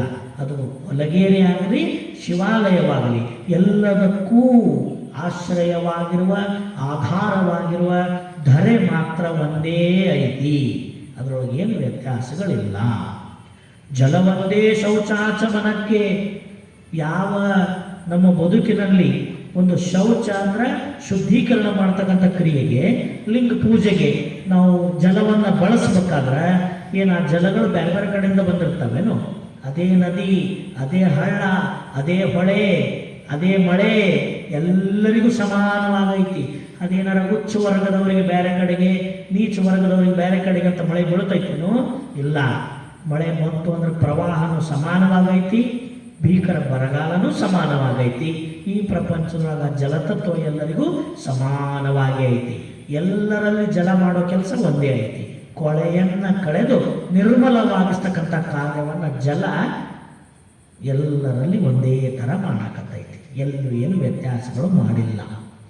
ಫಲ ಒಂದೇ ಷಡು ದರ್ಶನ ಮುಕ್ತಿಗೆ. ಏನು 6 ದರ್ಶನಗಳದಾವಲ್ಲ, ಆ 6 ದರ್ಶನಗಳಿಂದ ಪಡಿತಕ್ಕಂಥ ಮುಕ್ತಿಯ ಫಲ ಮಾತ್ರ ಇವರೆಲ್ಲರಿಗೂ ಒಂದೇ ಆಗೈತಿ. ಅದರೊಳಗೂ ಯಾವ ವ್ಯತ್ಯಾಸಗಳು ಇಲ್ಲ. ಅದರಲ್ಲೂ ಸಮಾನತೆ ಐತಿ. ನಿಲುವಂದೇ ಕೂಡಲ ಸಂಗಮ ದೇವ ನಿಮ್ಮ ನರಿತಾತಂಗೆ. ಈ ಪ್ರಪಂಚದೊಳಗ ಲಿಂಗ ಸ್ಥಳವನ್ನು ಅರಿತವನು, ಪರಮಾತ್ಮನ ಯಥಾರ್ಥ ಸ್ವರೂಪ ಜ್ಞಾನವನ್ನು ಮಾಡಿಕೊಂಡವನು ಯಾರೇ ಆಗಿರಲಿ ಅವರೆಲ್ಲರಿಗೂ ನಿಲುವು ಒಂದೇ. ಅದರೊಳಗೆ ಯಾವ ವ್ಯತ್ಯಾಸಗಳು ಇಲ್ಲ. ಇದನ್ನು ಹೇಳೋದ್ರಿಂದ ಬಸವಣ್ಣವರು ಎಂಥ ಸೂಕ್ಷ್ಮತೆ ಇಟ್ಟಾರಂದ್ರೆ, ಕೂಡಲ ಸಂಗಮ ದೇವರನ್ನು ಅರಿತ ಮಹಾಪುರುಷ ಬಸವಣ್ಣನವರು. ಅವರಂತೆ ಅರಿತವರು ಯಾರೇ ಆಗಲಿ ಅವರೆಲ್ಲರಿಗೂ ನಿಲುವು ಒಂದೇ ಅಂತ ಬಸವಣ್ಣವರು ಎಲ್ಲರ ಜೊತೆಗೆ ಬಂದು ನಿಂದಿರ್ತಾರೆ. ಇದು ಬಹಳ ದೊಡ್ಡ ಸಮಾನತೆ. ಇದು ಅದನ್ನು ಅರಿತವರು ಯಾರೇ ಆಗಲಿ ಅವರೆಲ್ಲರೂ ಒಂದೇ. ಅವರೊಳಗೆ ಮತ್ತಿವರು ಇಂಥವರು ಅಂಥವರು ಅಂತ ಅವರಲ್ಲಿ ಜಾತಿ ಅಸಮಾನತೆಗಳನ್ನು ನಾವು ಮಾಡಕೂಡದು. ಎಲ್ಲರೊಳಗೂ ಇರ್ತಕ್ಕಂಥ ಸಮಾನತೆ ಮಾತ್ರ ತಾನು ಒಂದೇ. ಹಾಗಾದರೆ ಇಂಥ ಸಂದರ್ಭದಲ್ಲಿ ಯಾವ ಹೊಲೆಯ, ದಲಿತ ಅನ್ನೋ ಶಬ್ದಗಳನ್ನು ಬಳಸಿ ಆ ಅಂತ್ಯಜರನ್ನು ಹೀಯಾಳಿಸ್ತಕ್ಕಂಥ ಸಂದರ್ಭ ಇತ್ತಲ್ಲ, ಅಂಥವರಿಗೂ ಕೂಡ ಶಿವಾಚಾರದ ವಚನದ ಮುಖಾಂತರವಾಗಿ ಬಸವಣ್ಣನವರು ಏನು ತತ್ವಜ್ಞಾನ ಕೊಡ್ತಾರಂದರೆ ನಿಜವಾಗಿ ಯಾರು ಉಚ್ಚರು ಯಾರು ನೀಚರು ಅನ್ನೋದನ್ನು ತೋರಿಸ್ಕೊಡ್ತಾರೆ. ಕೊಲ್ಲುವವನೇ ಮಾದಿಗ, ಹೊಲಸ ತಿಂಬುವವನೇ ಹೊಲೆಯ. ಹೆಂಗೈತೆ ನೋಡ್ರಿ ಇದು ತತ್ವ. ಕೊಲ್ಲುವವನೇ ಮಾದಿಗ, ಹೊಲಸು ತಿಂಬುವವನೇ ಹೊಲೆಯ.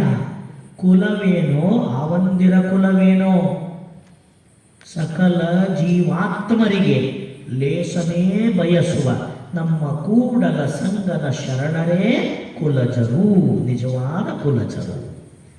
ಯಾರನ್ನ ಮಾದಿಗರು ಹೊಲೆಯರು ಅಂತ ಊರಿಂದ ಹೊರಗಿಟ್ಟಿದ್ರಲ್ಲ, ಅಂಥವರ ಜೊತೆಗೆ ಬಸವಣ್ಣ ನಿಂತು ಊರಿನ ಕಡೆಗೆ ಕೈ ಮಾಡಿ ಹೇಳ್ತಾರ, ಈ ಊರಾಗ ಇದ್ದು ಯಾರು ಕೊಲ್ಲತಾರ, ಯಾರು ಕೊಂದ ಹೊಲಸು ತಿಂತಾರ ಅವರೇ ಮಾದಿಗರು, ಅವರೇ ಹೊಲೆಯರು. ಅವ್ರ ಪರವಾಗಿ ನಿಂದಿರ್ತಾರ. ಇವ್ರ ಮನ್ಯಾಗ ನೋಡಿದ್ರೆ ಕೊಲ್ಲೋದಿಲ್ಲ, ತಿನ್ನೋದಿಲ್ಲ, ಅನಾಚಾರಗಳಿಲ್ಲ, ಪ್ರಾಣಿ ಹಿಂಸೆ ಇಲ್ಲ, ಅಹಿಂಸಾತ್ಮಕವಾದ ವರ್ತನೆ ಐತಿ. ಆದರೆ ನೀವು ಜಾತಿಯಿಂದ ಅವರನ್ನು ಅತ್ಯಜರಾಗಿಟ್ಟಿರಲ್ಲ, ಅವರಲ್ಲಪ್ಪ. ನಿಜವಾಗಿರ್ತಕ್ಕಂಥ ಮಾದಿಗರು ಹೊಲೆಯರು ಯಾರು ಅಂದ್ರೆ ಈ ಪ್ರಪಂಚದೊಳಗೆ ತನ್ನ ಸಹಜೀವಿಗಳನ್ನು ಯಾರು ಕೊಲ್ತಾರಲ್ಲ ಅವರೇ ಮಾದಿಗರು. ಯಾರು ಕೊಂದು ತಿಂದು ತಮ್ಮ ಬದುಕಿನೊಳಗೆ ಸಂತೋಷ ಪಡ್ತೀವಿ ಅಂತ ಭಾವಿಸೇನಲ್ಲ ಅವರೇ ಹೊಲೆಯರು.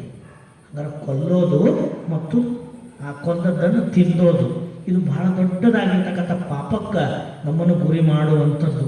ಈ ಶರಣ ಧರ್ಮ ಅಹಿಂಸಾತ್ಮಕವಾದ ಧರ್ಮ, ಅಹಿಂಸಾತ್ಮಕವಾದ ಧರ್ಮ. ಅದಕ್ಕೆ ಬಸವಣ್ಣವರು ಎಚ್ಚರಿಕೆ ಕೊಡ್ತಾರ, ಕೊಲ್ಲೆನಯ್ಯ ಪ್ರಾಣಿಗಳ ಮೆಲ್ಲೆನಯ್ಯ ಬಾಯಿಚ್ಛೆಗೆ. ಐತ್ ನೋಡ್ರಿ ತತ್ವ ಇದೆ. ಕೊಲ್ಲೆನಯ್ಯ ಪ್ರಾಣಿಗಳ ಮೆಲ್ಲೆನಯ್ಯ ಬಾಯಿಚ್ಛೆಗೆ, ಒಲ್ಲೆನಯ್ಯ ಪರಸತಿಯರ ಸಂಗವ, ಆನು ಬಲ್ಲೆನಯ್ಯ ಮುಂದೆ ಕೇಡುಂಟೆಂಬುದ. ಎಚ್ಚರಿಕೆ ಇದು ನಮಗೆಲ್ಲ. ಕೊಂದ್ರ ತಿಂದ್ರ ಏನಾಕೈತಂತ, ಆನು ಬಲ್ಲೆನಯ್ಯ ಮುಂದೆ ಕೇಡುಂಟೆಂಬುದ. ಆ ಕೊಂದ ಪಾಪ ನಮ್ಮನ್ನು ಎಂದಿಗೂ ಬಿಡೋದಿಲ್ಲ.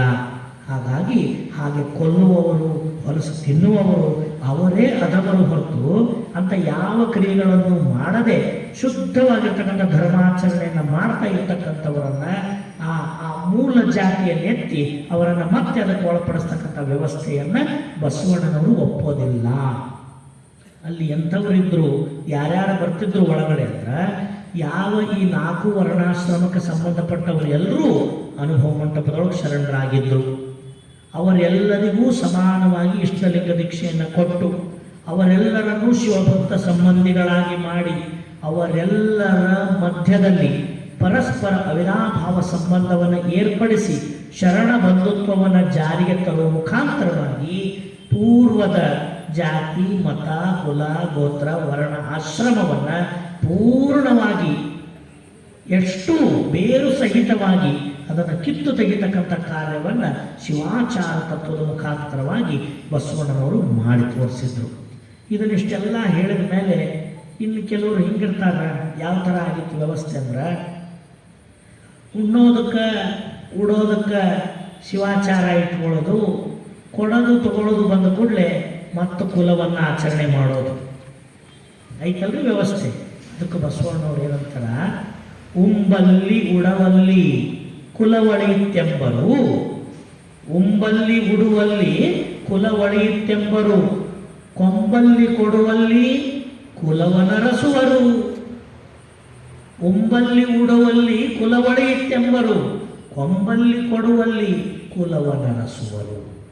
ಅದಕ್ಕೆ ಚನ್ನಬಸವಣ್ಣವರು ತಮ್ಮದೊಂದು ವಚನದಾಗ ಏನಂತ ಹೇಳ್ತಾರ, ಉಂಬುದು ಉಡುವುದು ಕುಲಾಚಾರ ಶಿವಾಚಾರ, ಕೊಂಬುದು ಕೊಡುವುದು ಕುಲಾಚಾರವೆಂಬ ಅನಾಚಾರಿಗಳ ಮಾತ ಕೇಳಲಾಗದು. ಉಂಬುದು ಉಡುವುದು ಶಿವಾಚಾರ, ಕೊಂಬುದು ಕೊಡುವುದು ಸದಾಚಾರವೆಂಬ ಕುಲಾಚಾರವೆಂಬ ಈ ಅನಾಚಾರಿಗಳ ಮಾತ ಕೇಳಲಾಗದು. ಅದೆಂತೆಂದಡೆ ವಿಪ್ರ ಮೊದಲು ಅಂತ್ಯಜ ಕಡೆಯಾಗಿ ಶಿವಭಕ್ತರಾದವರೆಲ್ಲರನ್ನೂ ಒಂದೇ ಎಂದು ಕೊಟ್ಟು ಕೊಂಬುದೇ ಶಿವಾಚಾರ ಸದಾಚಾರ. ವಿಪ್ರ ಮೊದಲು ಅಂತ್ಯಜ ಕಡೆಯಾಗಿ ಶಿವಭಕ್ತರಾದವರೆಲ್ಲರೂ ಒಂದೇ ಎಂದು ಕೊಟ್ಟು ಕೊಂಬುದೇ ನಿಜವಾದ ಸದಾಚಾರ, ಅದುವೇ ಶಿವಾಚಾರ. ಹೀಗಲ್ಲದೆ ಸ್ಫಟಿಕದ ಕೊಳದೊಳಗೆ ಕಾಳಿಕೆ ನರಸುವ ಹಾಗೆ, ಅಮೃತದ ಬಿಂದುವಿನೊಳಗೆ ವಿಷವ ನರಸುವ ಹಾಗೆ, ಸಿಹಿಯೊಳಗೆ ಕಹಿಯ ನರಸುವ ಹಾಗೆ ಶಿವಭಕ್ತರಲ್ಲಿ ಕುಲ ಗೋತ್ರ ವರ್ಣಾಶ್ರಮವನ್ನು ಅರಸುವವರ ಏನೆಂಬೆನಯ್ಯ ಕೂಡಲ ಚನ್ನಸಂಗಮ ದೇವ. ಎಂಥ ಉದಾಹರಣೆ ಇದು ಅವರು ಕೊಟ್ಟದ್ದು. ಒಂದು ಮಾತು ಕೇಳ್ತಾರೆ ನಮಗೆಲ್ಲ ಅವರು, ಏನಂತ, ಒಂದು ಕುಲಾಚಾರ ಒಂದು ಶಿವಾಚಾರ ಅಂತ ಎರಡು ಇಟ್ಕೊಂಡ್ರಿ, ಆದರೆ ಶರಣರು ಬೋಧಿಸಿದ್ದು ಶಿವಾಚಾರ ಅಷ್ಟೇ. ನಾವೇನಾದರೂ ಈ ಧಾರ್ಮಿಕ ಸತ್ಯಗಳನ್ನು ತಿಳ್ಕೊಂಡು ಹೋಗುವಾಗ ಉಂಬಲ್ಲಿ ಉಡುವಲ್ಲಿ ಶಿವಾಚಾರ ಆಚರಣೆ ಮಾಡ್ತೀವಿ, ಕೊಡೋದು ಕೊಂಬೋದು ಬಂದಾಗ ಕುಲಾಚಾರವನ್ನೇ ಆಚರಣೆ ಮಾಡ್ತೀವಿ ಅಂತ ಹೇಳುವಂಥ ಅನಾಚಾರಿಗಳ ಮಾತು ಕೇಳಲಾಗದು. ಏನ್ರಿ ಉಂಬೋದು ಉಡೋದು ಅಂದ್ರೇನು? ಉಣ್ಣುವಾಗ, ಉಡುವಾಗ, ತೊಡುವಾಗ ಇಂಥ ವಿಚಾರಗಳನ್ನು ಒಪ್ಪಿಕೊಂಡು ಅದರಂತೆ ಪರಸ್ಪರವಾಗಿರ್ತಕ್ಕಂಥ ಒಂದು ಸ್ನೇಹ ಸಂಬಂಧವನ್ನು ಇಟ್ಟುಕೊಳ್ಳೋದು, ಅಷ್ಟಕ್ಕೆ ಶಿವಾಚಾರ ಮುಗಿಲಿಲ್ಲ. ಮತ್ತೆಲ್ಲಿ ಬರ್ಬೇಕು ಶಿವಾಚಾರ? ಕೊಂಬಲ್ಲಿ ಕೊಡುವಲ್ಲಿ ಕುಲಾಚಾರ ಆಗಬಾರ್ದು. ಏನ್ರಿ ಅದು ಕೊಂಬದು ಕೊಡೋದಂದ್ರೆ ಏನು? ಉಂಬೋದು ಉಡೋದಂದ್ರೆ ನಾವು ಮತ್ತೊಬ್ಬರಿಗೆ ಮತ್ತೊಬ್ಬರು ನಮಗೆ ಪರಸ್ಪರವಾಗಿ ಅನ್ನೋದಕ್ಕೆ ವ್ಯವಹಾರಗಳು ಮಾಡೋದೈತಲ್ಲ, ಇದು ಉಂಬೋದು ಕೊಡೋದು. ಕೊಂಬುದು ಕೊಡೋದು ನಮ್ಮ ಮನೆ ಮಕ್ಕಳನ್ನು ಅವ್ರಿಗೆ ಕೊಡೋದು, ಅವ್ರ ಮನೆ ಹೆಣ್ಣುಮಕ್ಕಳನ್ನು ನಾವು ತಂದುಕೊಳ್ಳೋದು, ಪರಸ್ಪರ ಕಲ್ಯಾಣ ಸಂಬಂಧವನ್ನು ಏರ್ಪಡಿಸ್ಬೇಕಾದ್ರೆ ಮತ್ತೆ ಕುಲಾಚಾರವನ್ನು ಆಚರಣೆ ಮಾಡೋದು. ಇದನ್ನು ಮಾಡೋರಿಗೆ ಅನಾಚಾರಿಗಳು ಅಂತ ಅರ್ಚನ ಬಸವ. ಬರೀ ಉಣ್ಣುವಾಗ ಉಡುವಾಗಲ್ಲ, ಇಂಥ ಪರಸ್ಪರ ಸಂಬಂಧವನ್ನು ಮಾಡುವಾಗ ವಿಪ್ರ ಮೊದಲು ಅಂತ್ಯಜ ಕಡೆಯಾಗಿ ಶಿವಭಕ್ತರಾದವರೆಲ್ಲ ಒಂದೇ ಅಂತ ತಿಳಿದು ಅವರ ಪೂರ್ವದ ಜಾತಿ ಮತ ಕುಲ ಗೋತ್ರಗಳನ್ನು ನೆನೆಸದೆ ಅಂಗದ ಮೇಲೆ ಲಿಂಗ ಕಟ್ಟಿಕೊಂಡ ನಂತರ ಅವರೆಲ್ಲರೂ ಶಿವಭಕ್ತರು, ಎಲ್ಲರೂ ಸಮಾನರು ಅಂತ ತಿಳಿದು ಪರಸ್ಪರ ಕೊಟ್ಟುಕೊಳ್ಳುವ ಸಂಬಂಧಗಳನ್ನು ಮಾಡೋದೇ ಶಿವಾಚಾರದ ಘನ. ಶಿವಾಚಾರದ ಘನ ಎಲ್ಲ ನಾವು ಹೇಳುತ್ತೀವಿ, ಇಲ್ಲೇ ಫೇಲ್ ಹಾಕ್ತೀವಿ, ಅದನ್ನೇ ಚನ್ನಬಸವಣ್ಣವರು ಒತ್ತಿ ಹೇಳ್ತಾರೆ. ಇದು ಹೆಂಗೈತಿ ನಮ್ಮ ಪರಿಸ್ಥಿತಿ ಅಂದ್ರೆ, ಸ್ಫಟಿಕದ ಕೊಡದೊಳಗೆ ಕಾಳಿಕೆಯ ನರಸುವಂತೆ, ಅಮೃತದ ಬಿಂದುವಿನೊಳಗೆ ವಿಷವ ನರಸುವಂತೆ, ಸಿಹಿಯೊಳಗೆ ಕಹಿಯ ನರಸುವಂತೆ ಶಿವಭಕ್ತರಲ್ಲಿ ಜಾತಿಯನ್ನು ಅರಸೋದು ಅಂದ್ರೆ ಅದು ಶಿವದ್ರೋಹ. ಶಿವದ್ರೋಹ. ಸ್ಫಟಿಕದ ಕೊಡ ಅಂತ್ರಿ ಅದು. ಸ್ಫಟಿಕ ಅಂದ್ರೆ ಪರಿಪೂರ್ಣ ಪಾರದರ್ಶಕವಾದದ್ದು, ಒಳ ಹೊರಗು ಪರಿಪೂರ್ಣ ಒಂದೇ ಆಗಿರ್ತಕ್ಕಂಥದ್ದು. ಅಷ್ಟು ಶುದ್ಧವಾದ ಪಾರದರ್ಶಕವಾದ ಸ್ಫಟಿಕದ ಕೊಡ ಐತಿ. ಅದರೊಳಗೆ ನಾವೇನು ಹುಡುಕಾಕೊಂತೀವಿ? ಮತ್ತು ಎಲ್ಲರ ಕಲಿ ಐತನಂತ ಹುಡುಕಾಕೊಂತೀವಿ, ಹೊಲಸು ಐತನಂತ ನೋಡಾಕೊಂತೀವಿ. ಎಲ್ಲರ ಸ್ಫಟಿಕದೊಳಗೆ ಕಾಳಿಕೆ ಕಲೆ ಇರ್ತಾವೇನೋ? ಇರೋದಿಲ್ಲ. ಪರಿಪೂರ್ಣ ಪರಿಶುದ್ಧ ಪಾರದರ್ಶಕವೇ ಸ್ಫಟಿಕ ಅಂತ ಕರೆಸಿಕೊಂಡಿರ್ತೈತಿ. ಅದರಾಗ ಮತ್ತೆ ಎಂದು ನಾವೇನು ಮಾಡಬಾರ್ದು? ಸ್ಫಟಿಕದೊಳಗೆ ಕಾಳಿಕೆಯನ್ನು ಅರಸಬಾರ್ದು. ಅರಸಿದ್ರೆ ಮೂರ್ಖ ಅಂತಾರ, ಹುಚ್ಚ ಅಂತಾರ. ಅದಕ್ಕೆ ಎಂದೂ ಅರಸಬಾರ್ದು. ಅಮೃತ ಅಂತ ಎದಕ್ಕೆ ಕರೀತಾರ? ಅಮರತ್ವವನ್ನು ಕೊಡೋದಕ್ಕೆ ಅಮೃತ ಅಂತಾರ.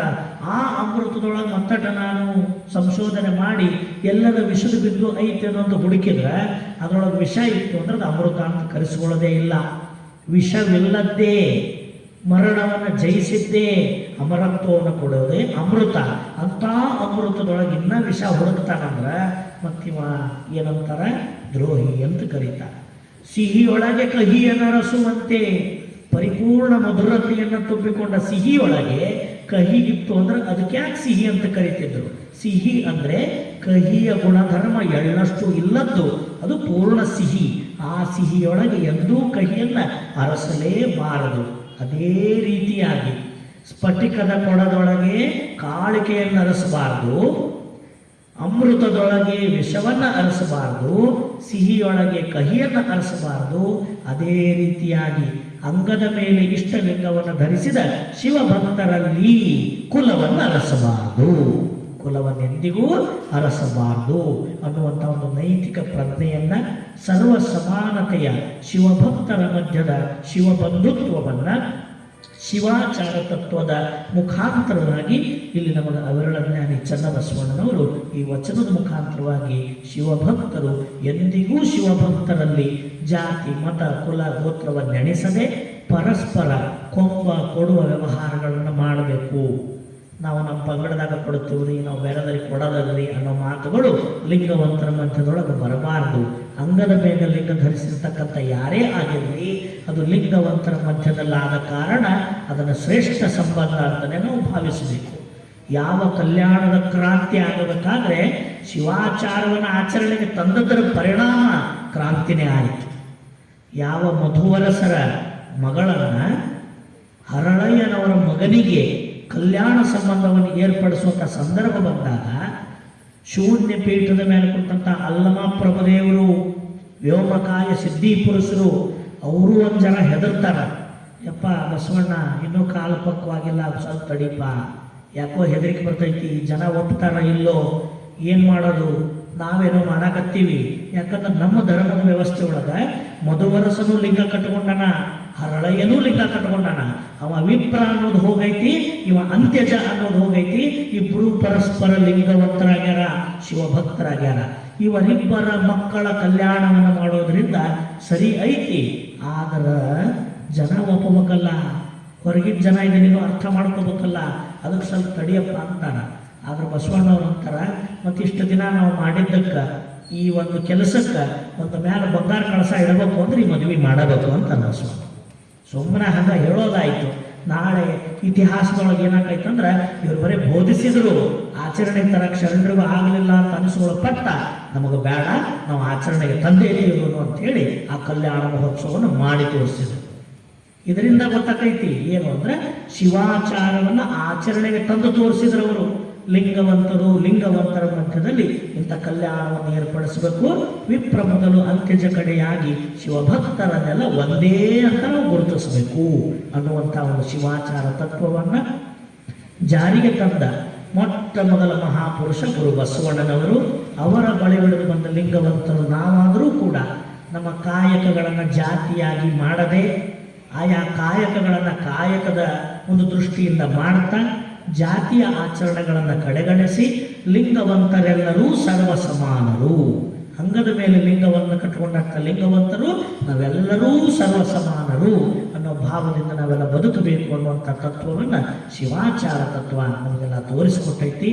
ನಾಳೆ ದಿವಸ ನಾವೆಲ್ಲ ಸೇರಿಕೊಂಡು ಈ ಶಿವಾಚಾರದ ನಿಂದೆಯ ಕೇಳದೇ ಇರುವಂಥ ವೀರ ಗಣಾಚಾರ ತತ್ವ ನಮಗೇನು ಹೇಳ್ತೈತಿ ಅನ್ನೋದನ್ನು ನಾಳೆ ನಾವೆಲ್ಲ ಸೇರಿ ಗಣಾಚಾರ ಅನ್ನೋ ವಿಷಯವನ್ನು ಚಿಂತನೆ ಮಾಡೋಣ ಅಂತ ಹೇಳ್ತಾ ಈ ನುಡಿ ಸೇವೆಯನ್ನು ಅಪ್ಪ ಬಸವಣ್ಣನವರ ಶ್ರೀಪಾದಕ್ಕೆ ಸಮರ್ಪಿಸಿ ಸರ್ವರಿಗೂ ಭಕ್ತಿಯ ಶರಣು ಶರಣಾರ್ಥಿ.